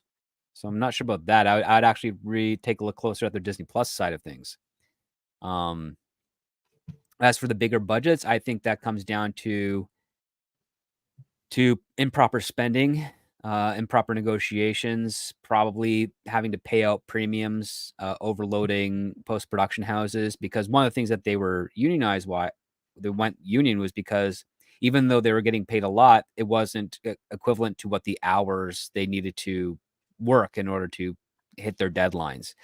So if you see, oh yeah, we spent $30 million on this post-production house to work on the Marvels, hypothetically speaking, but even though it's a lot of money, they only had 3 months to do it, which means that you're looking at $10 million a month, which means that you have to hire additional staff in order to get all those hours in, and you're not those staff members are not really reaping the financial benefits of that because they're working 18 to 20-hour days. And it takes a toll on them. And even if they aren't working that long, you're hiring as many other effects artists as possible to meet that deadline. So then you're still working 12, 14-hour days, but instead of you being a part of a team of 100, you're now part of a team of 300. And it's just grueling methods. I think that is part of where the spending is going. The other aspect too is that while the budgets are big reported onto what they allot for, there's also the aspect of, well, what's the pre-sale market? What deals are they getting on the territories? Because that goes against the budget. So even though they're quoting a $200 million budget, they probably got anywhere from maybe 10 to 15 million per territory on their pre-sales, which basically means that's money that they spend either additionally or spend against the budget to keep the budget within budget parameters. Sometimes that works to the benefit if they break even or start to get into a profit method where their profits now exceed on a large percentage. And in other cases where they lose a lot of money, it kind of covers a little bit of that losses so they don't lose as much money. So it's a very peculiar type of math system in there. When it comes to producers, yes, they do get paid a lot, but they don't get to pocket that much for themselves personally with the inflated budgets, as you'd think. There's certain percentage rules within the PGA, the Producers Guild of America, that prohibit them from doing that. But if they have a big budget, they can spend a lot of it on other things. And when you have that much money, you try to spend it so that your next project, you get that much money again with the studios. That's how budgets work in Hollywood.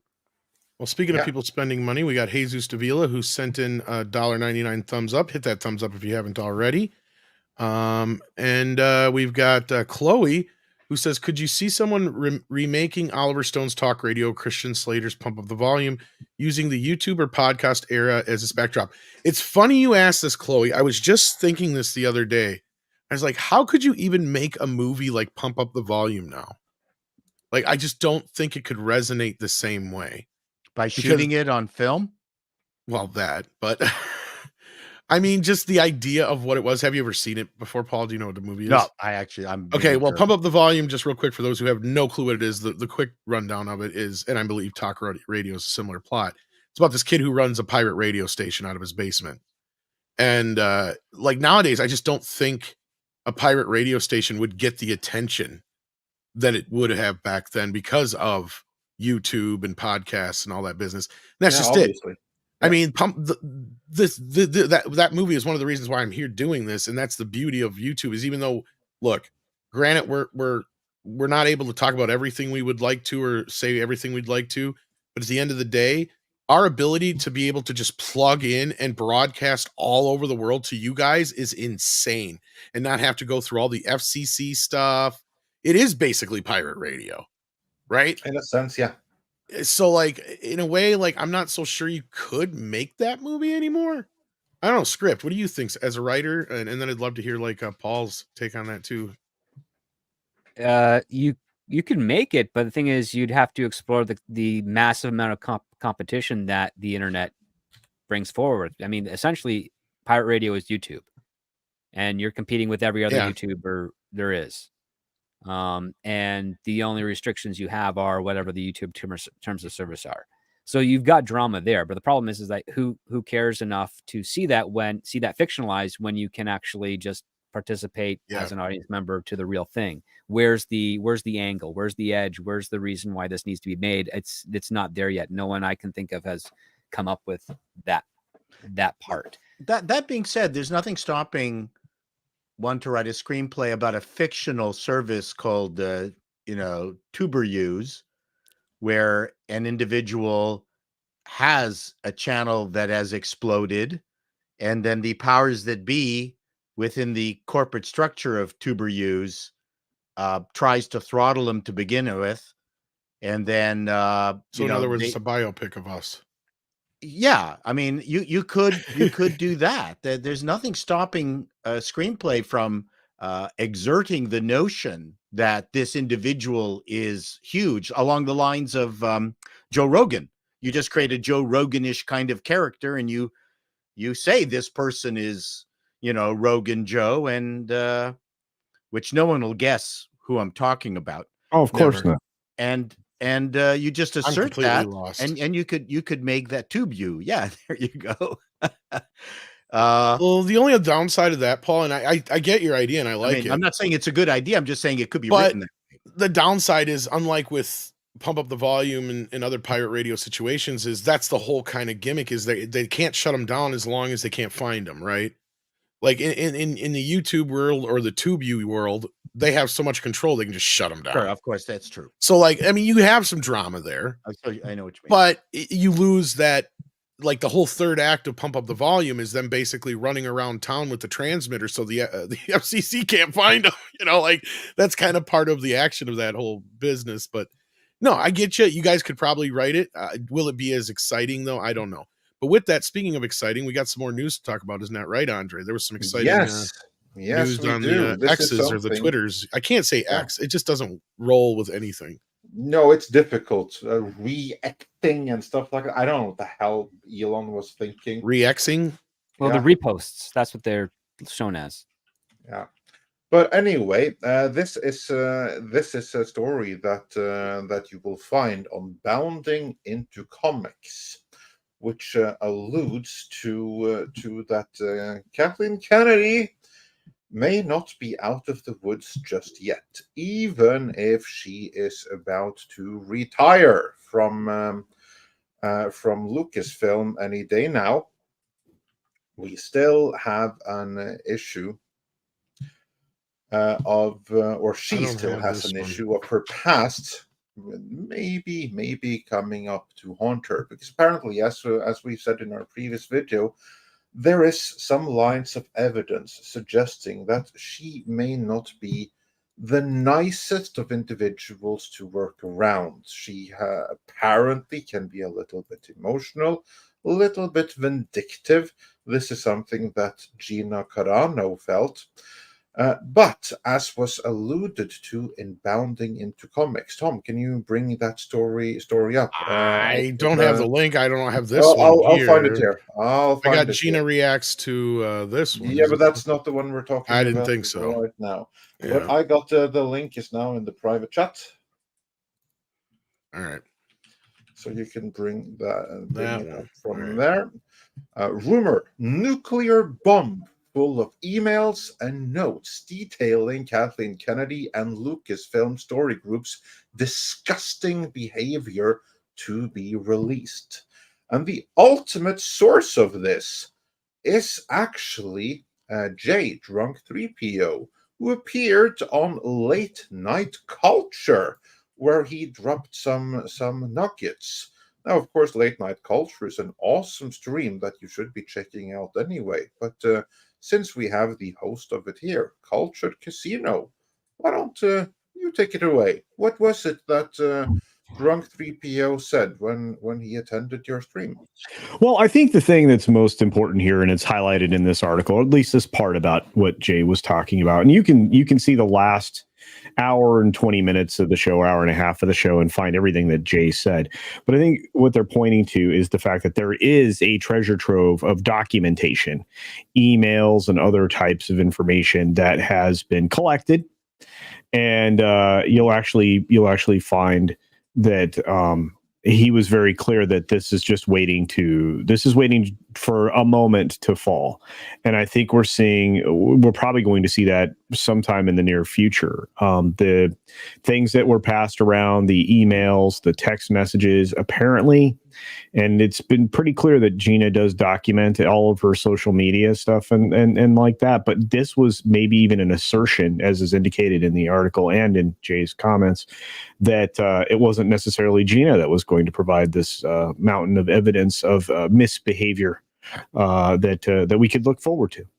So he was pretty well spoken on this, and this article doesn't even do it justice. And I can't paraphrase right now without rewatching the clip because there was so much information in that. It was very information dense. Yes. Yeah, but I mean, he basically backed up a lot of the stuff that we had been hearing in certain respects of behind the scenes, how the Lucasfilm management ran. He did allude to more being released at some point. He said somebody has all the receipts and emails to prove the kind of person she is. And that's what I found that took me aback was when she posted this. Like, we heard about all this stuff. Right. But we weren't completely sure that it was coming straight from Kathy. I think at this point, with what Gina has said, that it's pretty obvious. And if that's the case, this woman has a much thinner shell than we thought. Well, and I think you guys' video that just came out was brilliant. So on the matter. So I think that we're going to keep seeing shoes drop all the time. And I think this is just the beginning. But no, you're right, Tom. I mean, this was a surprising revelation that there is a mountain of evidence there. And, questions in the chat about why maybe it's not been out there yet. Well, I think maybe people have to outlive certain legal agreements or maybe certain jobs that they're still on before they're willing to, sever ties in this manner. If I may, I think part of the reason that she decided, obviously right after the South Park episode, to kind of put a name to it was because, and this is what I was saying before about, and you just posted this on Twitter the other day with one of your videos, Paul, where you felt like South Park didn't go far enough. In certain respects, I think you're right. But I think just the simple fact that they brought Kathleen Kennedy out in the forefront and have now got people asking who is Kathleen Kennedy, and her Google searches have gone up astronomically. Like the fact that they have put a face to this now, that it's not just us who know who Kathleen Kennedy is. I think that empowered Gina to finally go, yes, this was the person, this was the perpetrator, the person who decided that I was not good enough, or I had to go through this struggle session and all these other things that she had talked about in the Daily Wire interview. She has now said that this is the person who dictated that, told me who I could and couldn't follow, and all that kind of business. Yeah, I mean, just a small correction. My major problem with the show was the fact that this, they asserted that the Panderstone was being used to make the same movie over and over again, and I went, I just said, no, that's not the issue. But well, I think that's kind of a crack on the whole. We're remaking Lion King. I guess so. Yeah. No, I can see that. So I'm being petty here, but that's my right, being a Hollywood mogul. Pettiness is part of my job.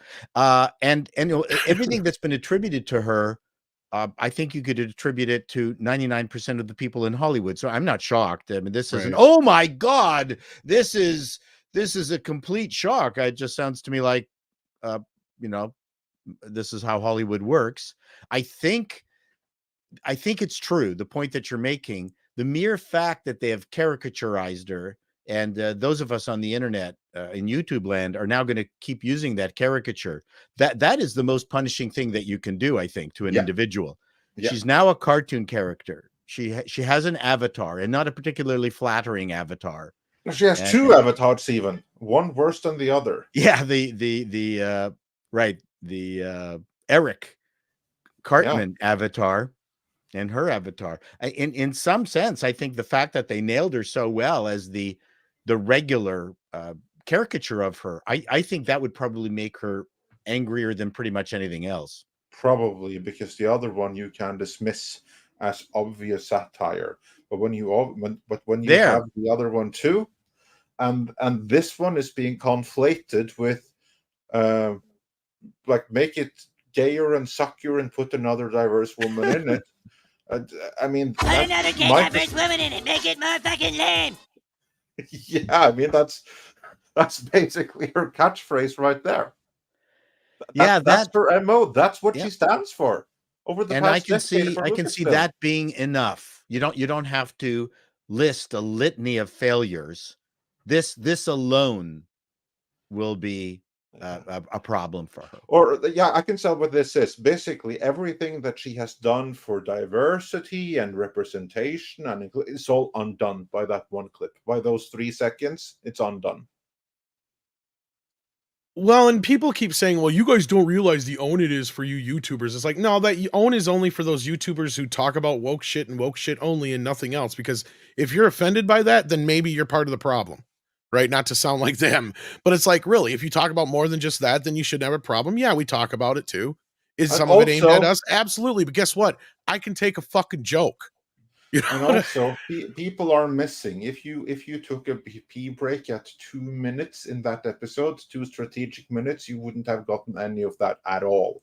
Whereas the whole episode is anti-Disney and anti-Kathleen Kennedy, and is mere lip service to the other side. Well, and they're trying to go, oh, well, you don't see that they're making Cartman you guys. It's like, yeah, but they also had Cartman apologize.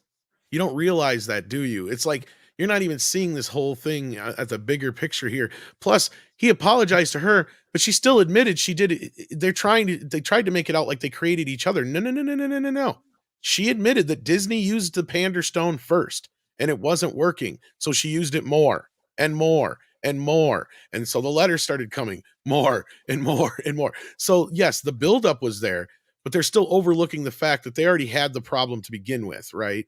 And that's where Stan and Kyle come in. And that's what I keep trying to point out to people. They are the audience. They are Trey and Matt. They are the ones who are saying, yes, it's okay to have some of these things. It's fine as long as they're built into the story. They even brought up some examples. But the other side of it is they sat right there and go, don't you see a problem with having Cartman all of a sudden being a black woman? Like, doesn't make any sense to you? And then he's like, yeah, I think you're the problem here if you have a problem with it. You know, like, that's the whole point, right? Like, that was the main key to this whole episode, I think. Well, no, that's the byproduct. The main key is the fact that they went to the lazy, low-hanging fruit, easy thing, AI. The Panderstone is a representative of representation of creative AI, and then Randy's whole story is the handyman and AI and all those types of things. You're deferring your own active agency to something else or someone else. That is the core problem here. Like Cartman was deferring his own agency of complaining or trying to change something by just writing letters, as opposed to doing what Cartman would normally do, which is he would go balls to the walls at whatever he could to change it himself. He wouldn't just lazily write letters. And writing 10,000 letters or 12,000 letters a day to Kathleen Kennedy is lazy for Cartman when you watched all of the South Park episodes, right? You're not wrong.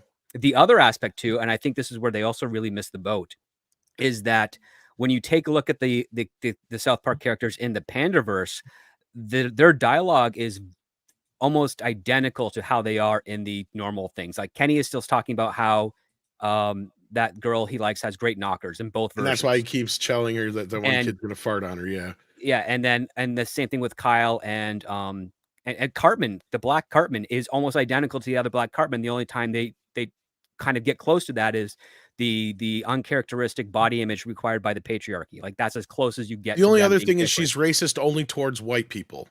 Like that's the opposite, right? If you notice that, she even has that line is like, white people can't be racist, or we can't be. How does she say it? I can't remember. You can't be racist to white people. Yeah, you can't be racist to white people. Yeah. But regardless of that part, they completely miss the opportunity, which is that when they erase and gender swap a character, they also remove almost everything of their identity to the point where they're unrecognizable. However, everybody who watched the show could recognize that these are still relatively the same characters, just in a different shell. And that's not the same as what the actual Panderverse and what those reinventions are actually doing. Luke Skywalker in The Last Jedi is a completely different character in the same shell. Correct. That's my problem with this episode. But that's, Yeah. I mean, again, they didn't have the lesson here is they didn't have to do much to piss off the bigwigs. Right. That's really the bottom line. But getting back to the whole Gina thing, because that's what I feel like empowered her at least to finally say, yes, Well- this is the person, or name her the person who actually got her ousted from Lucasfilm. Right. And I think also the other interesting thing is, once they're able to draw a direct line there and the reasons why, it essentially leads to everybody recalling that moment at the quarterly call where they said that was absolutely not what happened. I'm not sure. I believe it was Chapek who kind of, railed against the idea that was an issue, because he was asked specifically about Gina Carano. So I have a feeling. I have a feeling when those shoes drop, it's going to be insane. But look, add to that the fact that some knucklehead came out of the woodwork.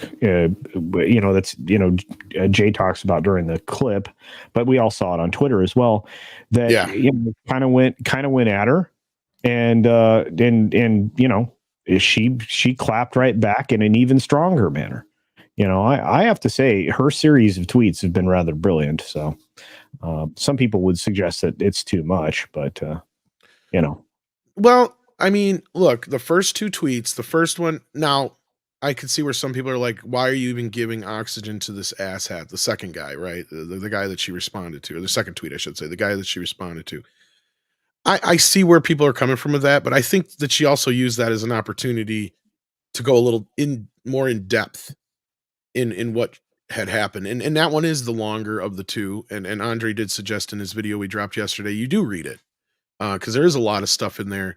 And the funny thing is a lot of people who've listened to us over the last few years are just going to be going, yep. Okay. So now I know when that happened. Okay. So that lines up with that. And this is kind of how our jobs work here, guys. Like if you're ever kind of curious how the sausage is made behind the scenes, you just kind of read tea leaves after you hear information. And if you find things that lead up to that and they match up, then you can kind of formulate what had happened behind the scenes. And I think we got a pretty good idea now. I can't wait till we get all the receipts to back it up. Like that's going to be the fun stuff. And that's what Jay had promised on your show cultures, that at some point here, somebody's going to dump this stuff. And I cannot wait, because I think this is going to be like the Sony email leak times 10. Yeah, I'm with you 100%, Tom. I think he even said that night. I was like, I'm with you. This is going to be Sony times, 1,000. It's insane. Well, I didn't understand Gina's second tweet, the purpose of that. I just didn't get that. She did a second long one. Are you talking about the interim agreement one? Are you talking about the one again about that? Okay, because there's a third tweet that we have to talk about. The third one, the most recent one. Okay, so that one's coming up here. We're still talking about the first two. Okay, and I think I know where the third tweet came from, and I think I may be wrong, but I wondered if she wasn't watching the other day, and I think Paulie might have. I think she, I think that might have inspired her. Yeah, to go give Zeigler a little push, But yeah, that's my guess on that. That's my hunch. But if you want to jump to that, we can, Andre. That's up to you here. Yeah, let's. We don't really have any more stories for today, so let's go for it. Let's jump to that. So okay. So we're done with this one. That was, so we just kind of have to wait and see what else comes out with that. But just yesterday, what seemingly out of nowhere, I guess you could say, in this respect, this one, yes, the Rachel Zeigler one. And this is where I see where you're coming from, Paul, but I don't think it's so much out of nowhere as I think she was. I think she may have been listening. I could be wrong. I think she may have been listening the other morning, and she heard Paulie give his feelings on the whole Rachel Zeigler being able to promote her movie, although she was the one who was, out on the picket lines. And it really, what was weird is reading her tweet. A lot of is she has the same feelings that Paulie did. So go ahead, Andre, if you want to head into this one. Yeah, sure. I actually haven't read this myself, so I don't. Can you scroll to the screen where we get Sure. Yeah. This is the first time I see it. Okay, so what Zeigler did, this was what we talked about the other day when Paulie was here, right? So since then, she has come out and said, she's promoted the film. She's going to be out promoting the film. They got the waiver to be able to do that. Correct. And that's when Paulie was a little upset about that. Let me see if they actually have the tweet in here. Lionsgate's not AMPTP. Well, it's more about Zeigler and her being part of this whole thing. Yeah. And then what Carano said was, what an odd strike this is. Small non-studio productions are having trouble getting waivers, but studios get the interim agreements left and right. No, Celebrities they go don't. from the picket line to their promotional tours and red carpets. What happened to that I better get paid for every hour I stand in this dress talk?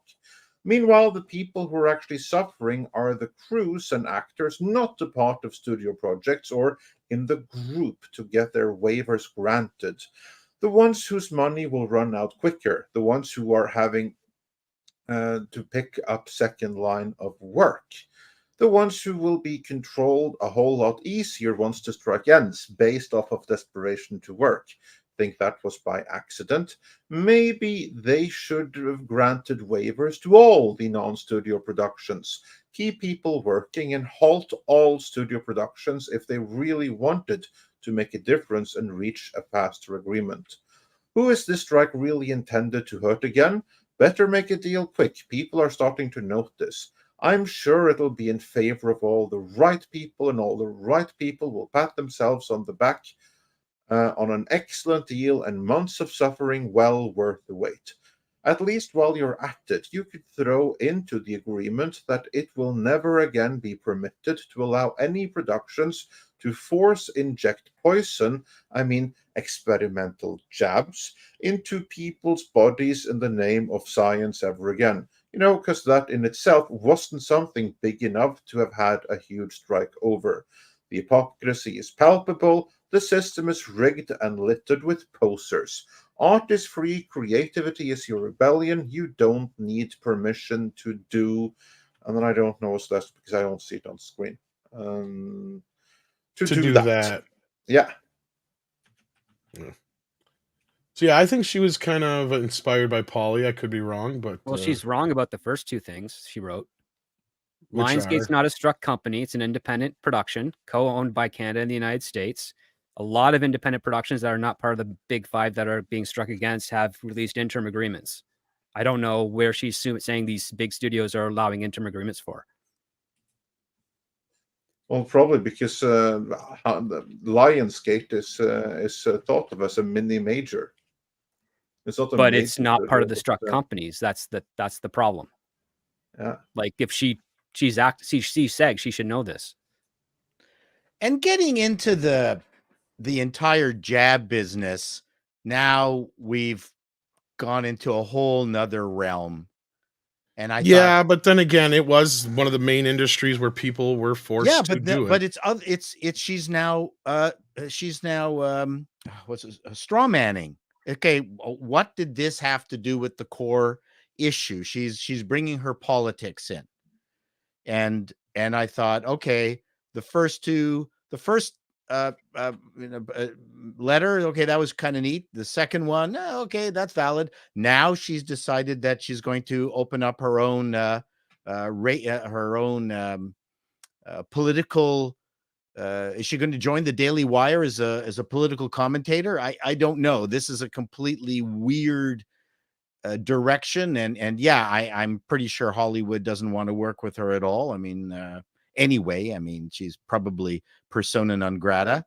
But Well, I I do did see her not point, understand the though. motivation and the content of this particular Oh, I release. do, because I know of actors who basically had the option of either you undergo the procedure or you never work in this town again. Basically, No, they were given I an understand that. ultimatum.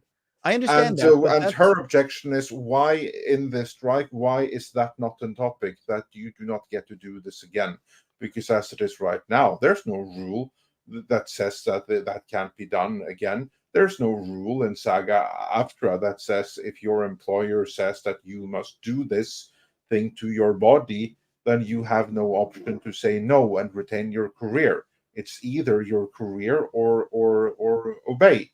So what she's asking, you can accuse that of being her politics, sure, but basically, as it is right now, if someone tomorrow were to say that in order to work in Hollywood, you all have to take this, you have to put right. this into you, and the science behind it is ever changing, and we're saying right now that this is perfectly fine, but who knows what studies are going to show in six months. I'm not year, 10 disagreeing with years. any of that. I'm just talking about it's unusual that she has decided to take on that mantle.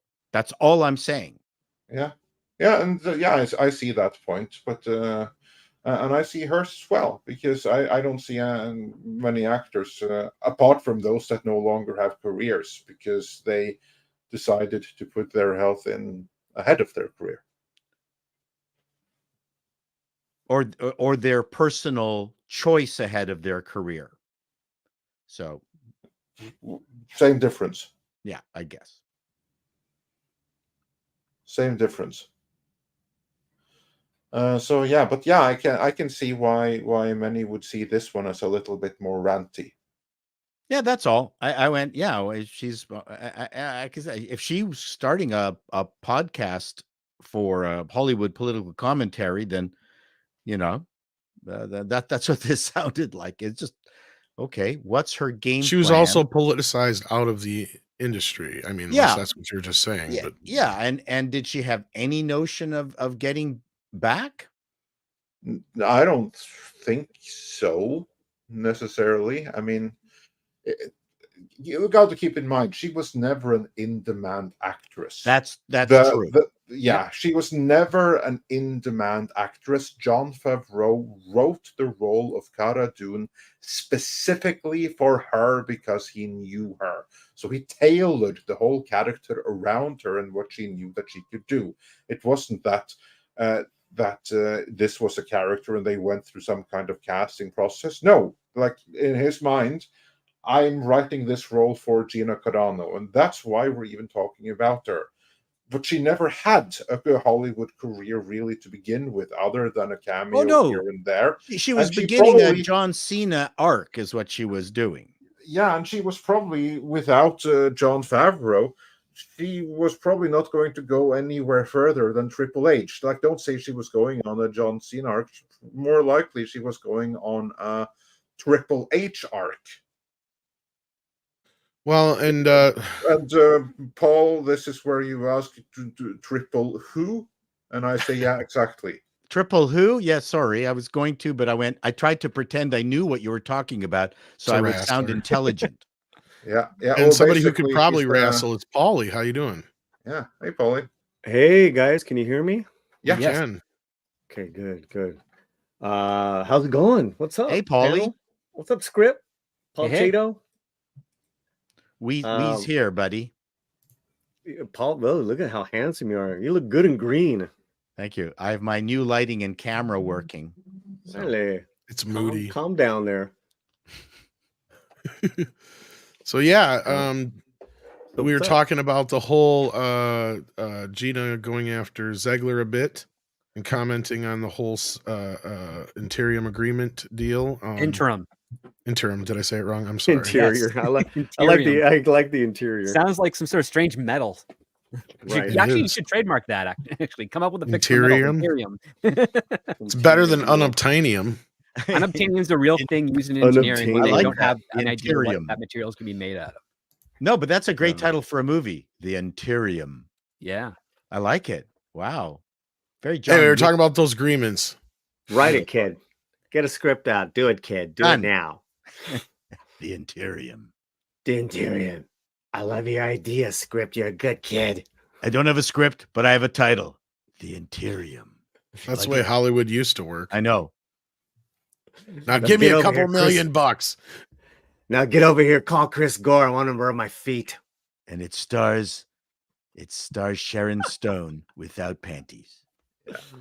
But getting get me back on started. track, Paulie, I'm sure that you had some thoughts on Carano's tweet. Oh, I have thoughts. Yeah. Let's, Yes, sir. let's Let's hear listen. it.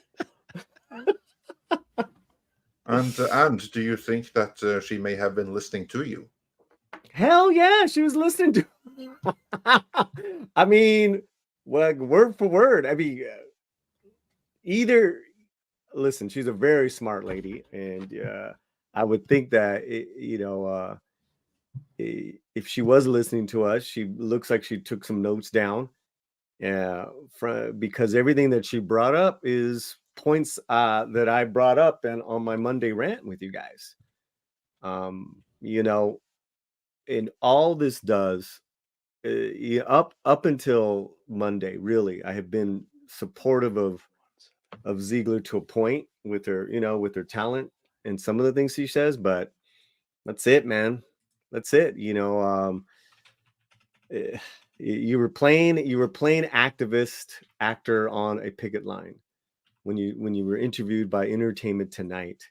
What a complete betrayal to all the hardworking actors who the leaders of the union convinced that that they needed to go on strike, which there's some very valid concerns. But when you're on the picket line with them and giving your little speeches, you got to stay with them till this thing is done. Just because you get an interim deal, I mean, right away, we're talking within an hour, that deal was done. She was posting, love my life. Oh my God, love the cast and crew. Oh my God, you don't know what we've gone through. Oh my God. You don't know what these actors who don't have the high level success of the 5%, what they have to go through every day. In fact, you would die. You probably wouldn't have the guts or the grind to live this life that these actors live every day.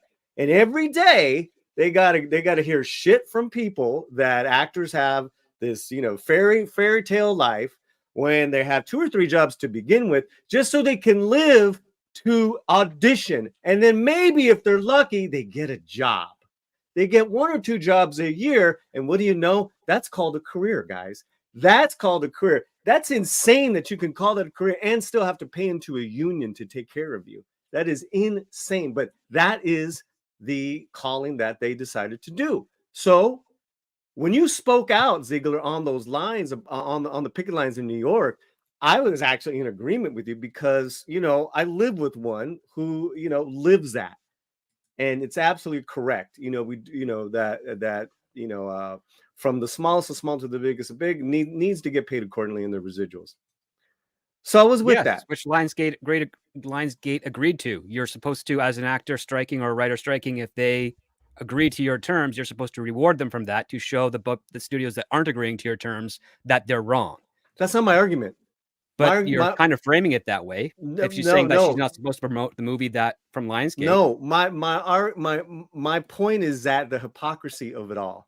And I'm not. This is not no personal hate on her. It's just I can't support her anymore because she is so high on these ideals of what she's been trying to push. Where's your integrity now, script? That's what I'm saying. Stan, you know what? You don't need to promote your film. Plenty of your friends who've had their movies out this last 6 months, they haven't done it. Stay with them. You can afford it. And you know what? What message would that send? That's all I'm saying, script. That's a more powerful message. It would send the one production house that agreed to the SAG after terms is not apparently worthy of being promoted for.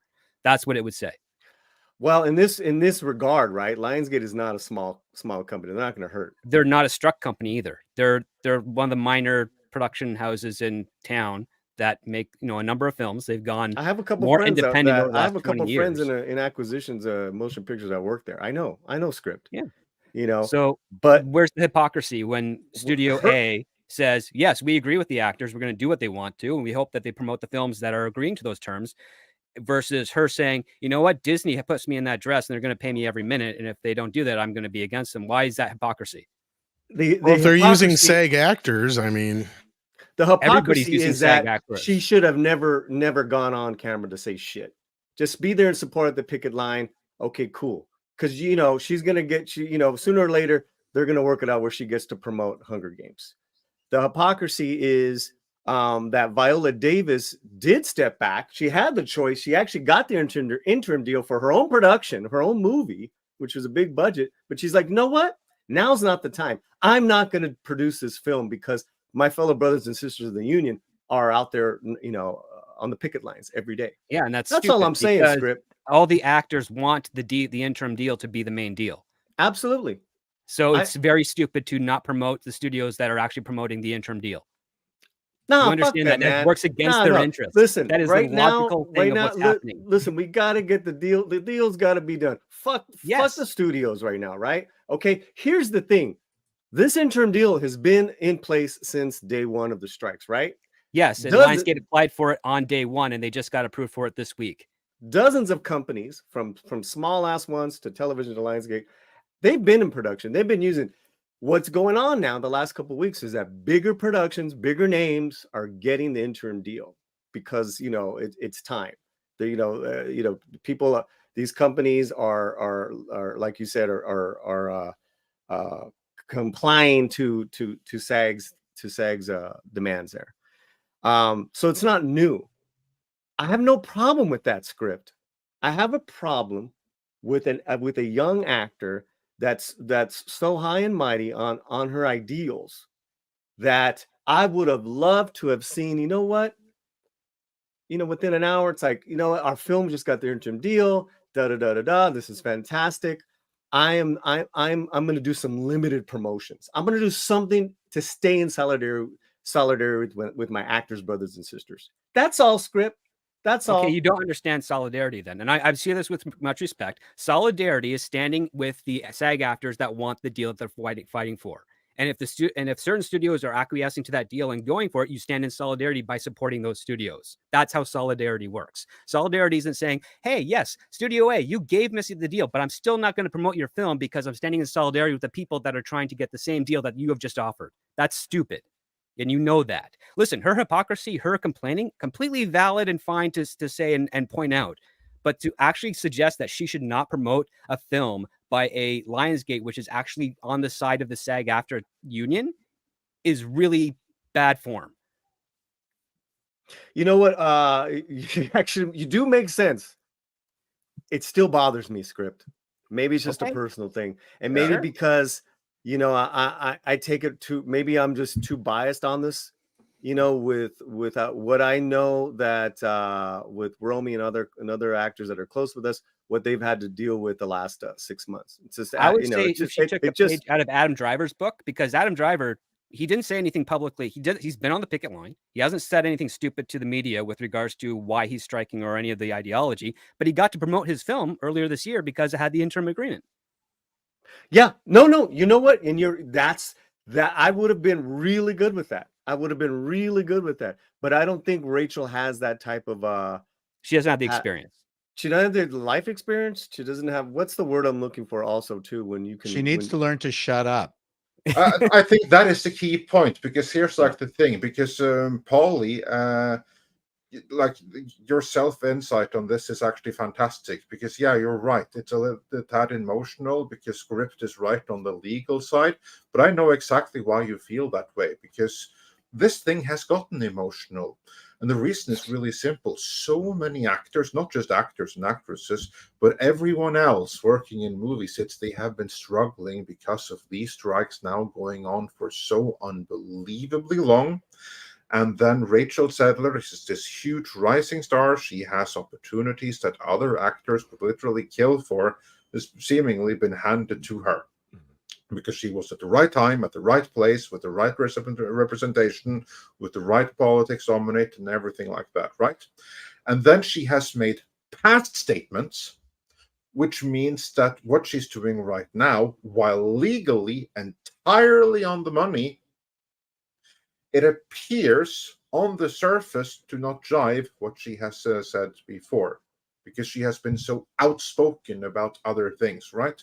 More outspoken than there was any kind of need for ever. And then comes this, where the legality of the situation means that it's perfectly okay for her to actually promote. But that comes into an emotional conflict with all the stuff that she had said with such passion and conviction before. There's an apparent conflict there, which is created by her public persona and her previous public statements. Yeah, but she could get ahead of that by saying Lionsgate is the type of studio that actors should be working with because they agreed to our demands. Like, if she says that right there, she kind of clears out. It gets more directed to her previous comments, get more directed to the other studios. Let me just can I script a question? Just to hold on, Paulie. That my question to you, script, is not that the not that SAG needs to help Rachel off the hook. That's not my Correct. point here. But if they, upon the deal with Lionsgate, they themselves get ahead of the curve and say, thank you, Lionsgate, for respecting the deal or whatever. And we hope that the rest of Hollywood follows suit. That would actually have helped Rachel, wouldn't it? Yes. And Yeah, in fact, I some agree with actors that. have already started saying that. Yeah, I agree they with that have? completely. Yes. Because that would have solved many of Paul's issues, I believe. If that I'm were sorry, I worked missed that.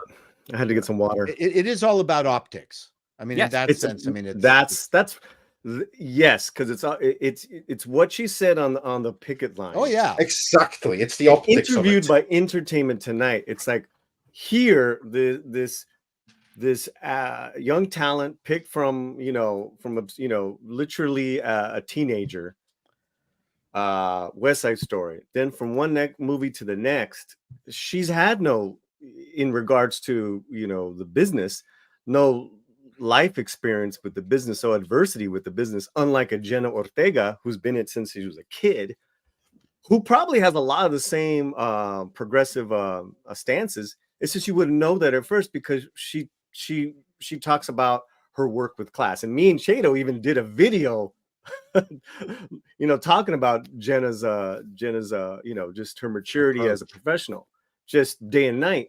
That's what I'm talking about, script, right? Yeah. So it's so let me correct myself in that Zeigler's hypocrisy. Zeigler's hypocrisy is that, well, you just shouldn't have said anything, but she can't help herself. The camera was on her, and she was saying, I want to be paid for every hour that I'm in that dress for 18 hours. I don't know what. It's like, well, that's part of the business. That's what you signed up for as an actor. It's called make believe. Yeah, it's called negotiating. You were paid for those 18 hours in the dress. That's and the you thing. were paid. You're right. Because Romy just did a huge commercial that we will not name right now. But they were all night shots. Like they started at 5 p.m. Brutal. Yeah. Brutal. But her not only did her team work for her price, they're still working because there was added stuff after the fact. I'll tell you guys about it later. But you have a good team, manager, agent, lawyer, they're gonna work for you. They have to. That's different, guys, in the chat, as opposed to a yes man or PR telling them, hey, maybe you should rework how you say things.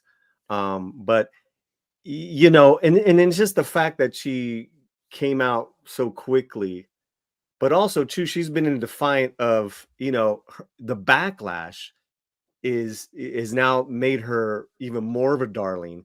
The backlash that she has had to face, she's more of a darling. She made the power list on the rap, so when I see that, guys, that really got to me, just because right away it was a lot of hot air from Zeigler in her first Hunger Games post. Yeah. Well, we are going to be losing Paul here. You got a few more minutes, Paul, or did you have to head out? Well, if you guys are wrapping up soon, we got some super chats to get through. I don't see any specific ones for you offhand, but I was going to give you the opportunity to scooch out if you were going for me. Because we do have a few for script here, and then the rest we're going to get through. And I think we're going to wrap it up, I guess. I'll stay for scripts. All right. Thank you, sir. Slade Wilson says, script, hush your mouth. Thanos' quest when he gathers the gems and assembles the gauntlet is my favorite comic story ever. Good for you. The Thanos quest is fantastic. That's great. I'm glad you love some. Hey, Kaiju Gamer says Ultron should return. He was uncompromising threat to the Avengers. He was very underutilized, in my opinion. Yes, in the comics, his physical forms were just vessels, and he was a villain who always kept a backup in case he was defeated. I'm surprised they haven't brought him back in more substantial form at this point. Need to recast him. I liked what's his face as the voice. James Spader. Really good. Yeah, it was the writing. James Spader. I had no problem with that. I thought he was fine. Sometimes you just cast a guy to play himself. There's nothing wrong with that. When you get Danny DeVito, you get him because you want Danny DeVito, right? I mean, I think Rhea Perlman would have made a much better Ultron. Especially playing what's her face from Cheers. That would have been amazing. Yeah. And let me just say to the chat yeah. and to this panel, you got to be really careful with these Canadians. These North Americans are very crafty, very smart. It comes off as being very polite, but they can turn on you in a minute. We're bastards. We're polite, but we're not nice. That's the difference. And it takes someone with my type of blood to recognize this. They're all Scots. They're all Scots at the end of the day. They may pretend that there's only one dick Canadian named Scott, but they're really all Scott. I do take it back, Mr. Ticklechuck. I love Canadians. I love people. Tennille89 says, for the claims of both sides, TM, there's only one side of the debate reeling and flailing in the aftermath of the episode. Yeah, this as far as the South Park incident. Yeah. But not only that, much. That's the point. Bad news keeps hitting Disney more so than anybody else. Lars Jensen says, Midnight's Edge, have you seen the amazing digital circus? Have not. Has anybody here seen it? Nope. You cared about it. I have not. I have not. Like the third pilot episode is a juggernaut getting more than 2 million views a day, an existential crisis comedy that's really appealing to 18 to 30-year-olds. Where is it? I'm not sure. It's on YouTube. It's on YouTube, I guess. There you go. Yeah. And thank you for the $10, Lars Jensen. Yeah. Yeah, thank you. And then we've got Tennille again, who says, I am the science, to credit Josh Homme a la Palpatine. First day of NaNoWriMo and still having 0 words done, says Horseradish Power. Stuck working on an outline I came up with 1 week ago. Typical luck. Happy November, all. Yeah. So you're having writer's block? Oh, man. Just DM me on Twitter at ScriptDoctorPhD. I'll give you a hand. Porn always helps. Sure. Or it distracts you from it. That's just it. You distract yourself. You act like you're not trying to work, and then all of a sudden you start getting ideas. See? Or try to take a nap. Try to take a nap. Like you need a nap, and then you're like, fuck, I'm starting to get ideas here. And then there you go. That's true. Get your mind at pre-rest moment. Yep. I love naps. John Doe says, I doubt Lionsgate agreed not to license their film to streaming services that don't pay the 57 cents per sub, whatever, still hypocritical. That's the thing. I get where you're coming from, Script, and I'm not arguing that. But Lionsgate is seen kind of as a major, and with them agreeing with it, that's fine. But I think all the studios need to agree, or this is kind of pointless at the end of the day. To me, it's like, what's is the fact that it's only the big 5 that are not agreeing to this. The other studios are. The other problem is that SAG-AFTRA was shocked with how many interim agreement applications they received, that they have been backlogged for months. Like applications came in on day 1. And they're using it as a power tool in their negotiations, which they should. Which they absolutely should. Like if Blumhouse, if Lionsgate are doing these interim agreements, if Cold Rock is doing those interim agreements, that is putting pressure on the studios to be like, get with the game, man. And because again, those production houses, those smaller mini studios that are there, they can fill the empty space that the big 5 that are at a part of the AMPTP are leaving open. And Gina Carano was right in that sense that you don't really need those big 5, but they do have a lot of resources, which makes it easier for them to get talent and productions distributed worldwide, far more so than like Lionsgate just started to get worldwide distribution in the last 2 years. It took a long time for them to broker that deal. They actually had to break off with another company prior to that, if memory serves. So, they're on a rise, but they're still a ways out from being anything that could stand shoulder to shoulder with WB, Disney, Sony, Universal, and Paramount right now. So, I mean, they're out there, but Ken Felder, also Script Doctor, writing the Pragmatic Prescription. Good alliteration. Tennille89 says, Adam Driver was a Marine. He can show discretion. Yeah, I guess so. So he says. And then Mr. T just says Paul Chato. Tennille89 says, here's a super chat for Dr. Chato. Well, thank you. Are you a doctor now? I'm not a medical doctor. But I am not going to let you put your finger in my butt. No, but I do sit on the edge of tables with a lab coat on, which makes me. Ladies, he is not a gynecologist, no matter how many cards he gives you. That's right.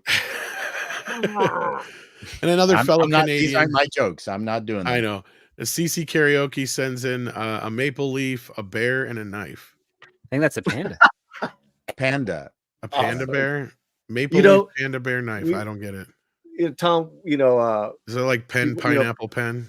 yeah, people from Mexico gets, we get such bad raps for the Aztec, history that we have. But, that knife says it all. That knife says it all. Horseradish power. We have no Aztec-like monuments here in Canada.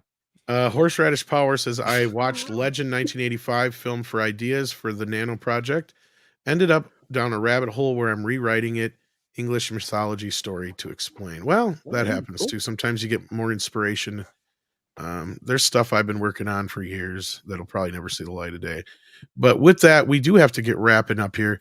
Come Friday, we may have a little bit to talk about Warner Brothers, so stay tuned for that. Looks like, or at least HBO anyway. Looks like Casey Blois is in trouble. So we're going to talk maybe a little bit about that. And who knows what else will come up between now and then. So Script Doctor, anything you got to plug before we go? Not at the moment, just working away on some screenplay reviews for the Patreon that I'm trying to get out hopefully before the end of this week. And stay tuned for all the new revelations that'll be breaking through Hollywood in the next week or so. Excellent. And Paul, what about you? Well, I just dropped a video today, just an extension of my review of the Panderverse. Thought about why are Matt and Trey seemingly the only people carrying the acerbic comedy torch. What happened to comedy in general, and it just made me think that we need more comedy, and more than anything else. And there's just so many forces that just don't want it. And the other problem is there's so much in life that is almost unparodyable. Yeah. So I did that. Very, very proud of that video. Please watch it. And I'm writing more. I'm glad you asked this, Duck Nation, because no, we're not. In fact, I might be moving the show, and I'm not going to say the exact reasons yet, but I'll hopefully have something to say about that later. We're going to be moving it to the weekends, though, so hopefully we can have more. How do I put this? A reoccurring guest from time to time, let's say. But Culture, speaking of reoccurring guests, because you are always a. I actually have someone waiting. I gotta go. Can I go? All right, take care, Paulie. Go ahead. I just want to say thank you to the panel, Andre and Tom. Since Monday, with our book campaign, we're over 50% now. Nice. Paul Chato, thank you, much love, Paul, for backing up the. Happy to. I'm so excited, and it's just been great. Everyone in the communities have been wonderful. I'll be on R&B later on today. Thank you for inviting me on right now. Be well, everyone. Much love. Bye, Paulie. Take care. Bye, Paulie. Bye, Paulie. All right, now Culture, go. Do check out Paul's video. Pretty good. Do check out the video dropped last evening by Midnight's Edge. Fantastic. If you're looking to find out what Jay actually said, go watch the last hour and 20 minutes of my show from Sunday night. And it's still up there, and we're working on some clips to make it a little bit more. I saw it's like a total 3-hour show, right? Yeah, it's the last hour and change. Oh, Yeah. good. Thanks for telling me. Yeah. I Get don't want those clips up there, man. Yeah, I got to get the clips done. But I will say this: I've had a lot of fun this week. I've dropped a couple of interesting videos, although some people didn't find them so interesting. I did do kind of a "Where's Flash Now?" meaning Ezra Miller. That one's kind of fun. And I've got. Oh, where is he? I don't know. I know he's not going to be in any Hollywood films anytime soon. Yeah, I know. Also, Warner this is like a Brothers was really game. keeping him around, right? Jeez. Yeah, it's very interesting. But he's getting whooped. But you should check out that one. It's a short one. And then I've got maybe 1, 2, or 3 coming up in the next 2 days. So other than that, it's Wednesday. So I don't know what I'm doing today. I might go over to the Odyssey side, the Rumble and Odyssey side, and do Yelling at Parked Cars tonight with the Dick's Division guys. But yeah, I've been having fun, and I'm just trying to stay upright. So that's it. Awesome. Well, we're glad to have you here as usual, Culture, and check out his channel, check out Paul's channel, check out Script channel, check out Latino Slant. Andre, anything I'm missing? And I think that's everyone that needs checking out. Also, stay tuned. And while I we run have this more banner, anything videos you got coming. to plug? Yes, go ahead. Yeah, just check out the sponsor Flip City, and also check out the video that we dropped yesterday if you haven't already. And with any luck, we will have a new video dropping later tonight. Maybe optimistic, but certainly tomorrow. We will do our best. And with that, take care of yourselves and each other. And sixth, of course, thank you for all your help in the background, all the mods out in the chat. I see Yeah, Mr. especially TT still Mr. out there. Tickle who did awesome today. Thank you. I see Mr. Mikey Tickle hanging out in the chat, pulling wrench duties today instead of being on the panel. I miss you, Mikey. All right. Thank you all for your help, and thank you all for your support. Take care of yourselves and each other. And with that, Andre, It is time for some koalas in the rain. Koalas in the rain, koalas in the rain, no fucks given. Koalas in the rain.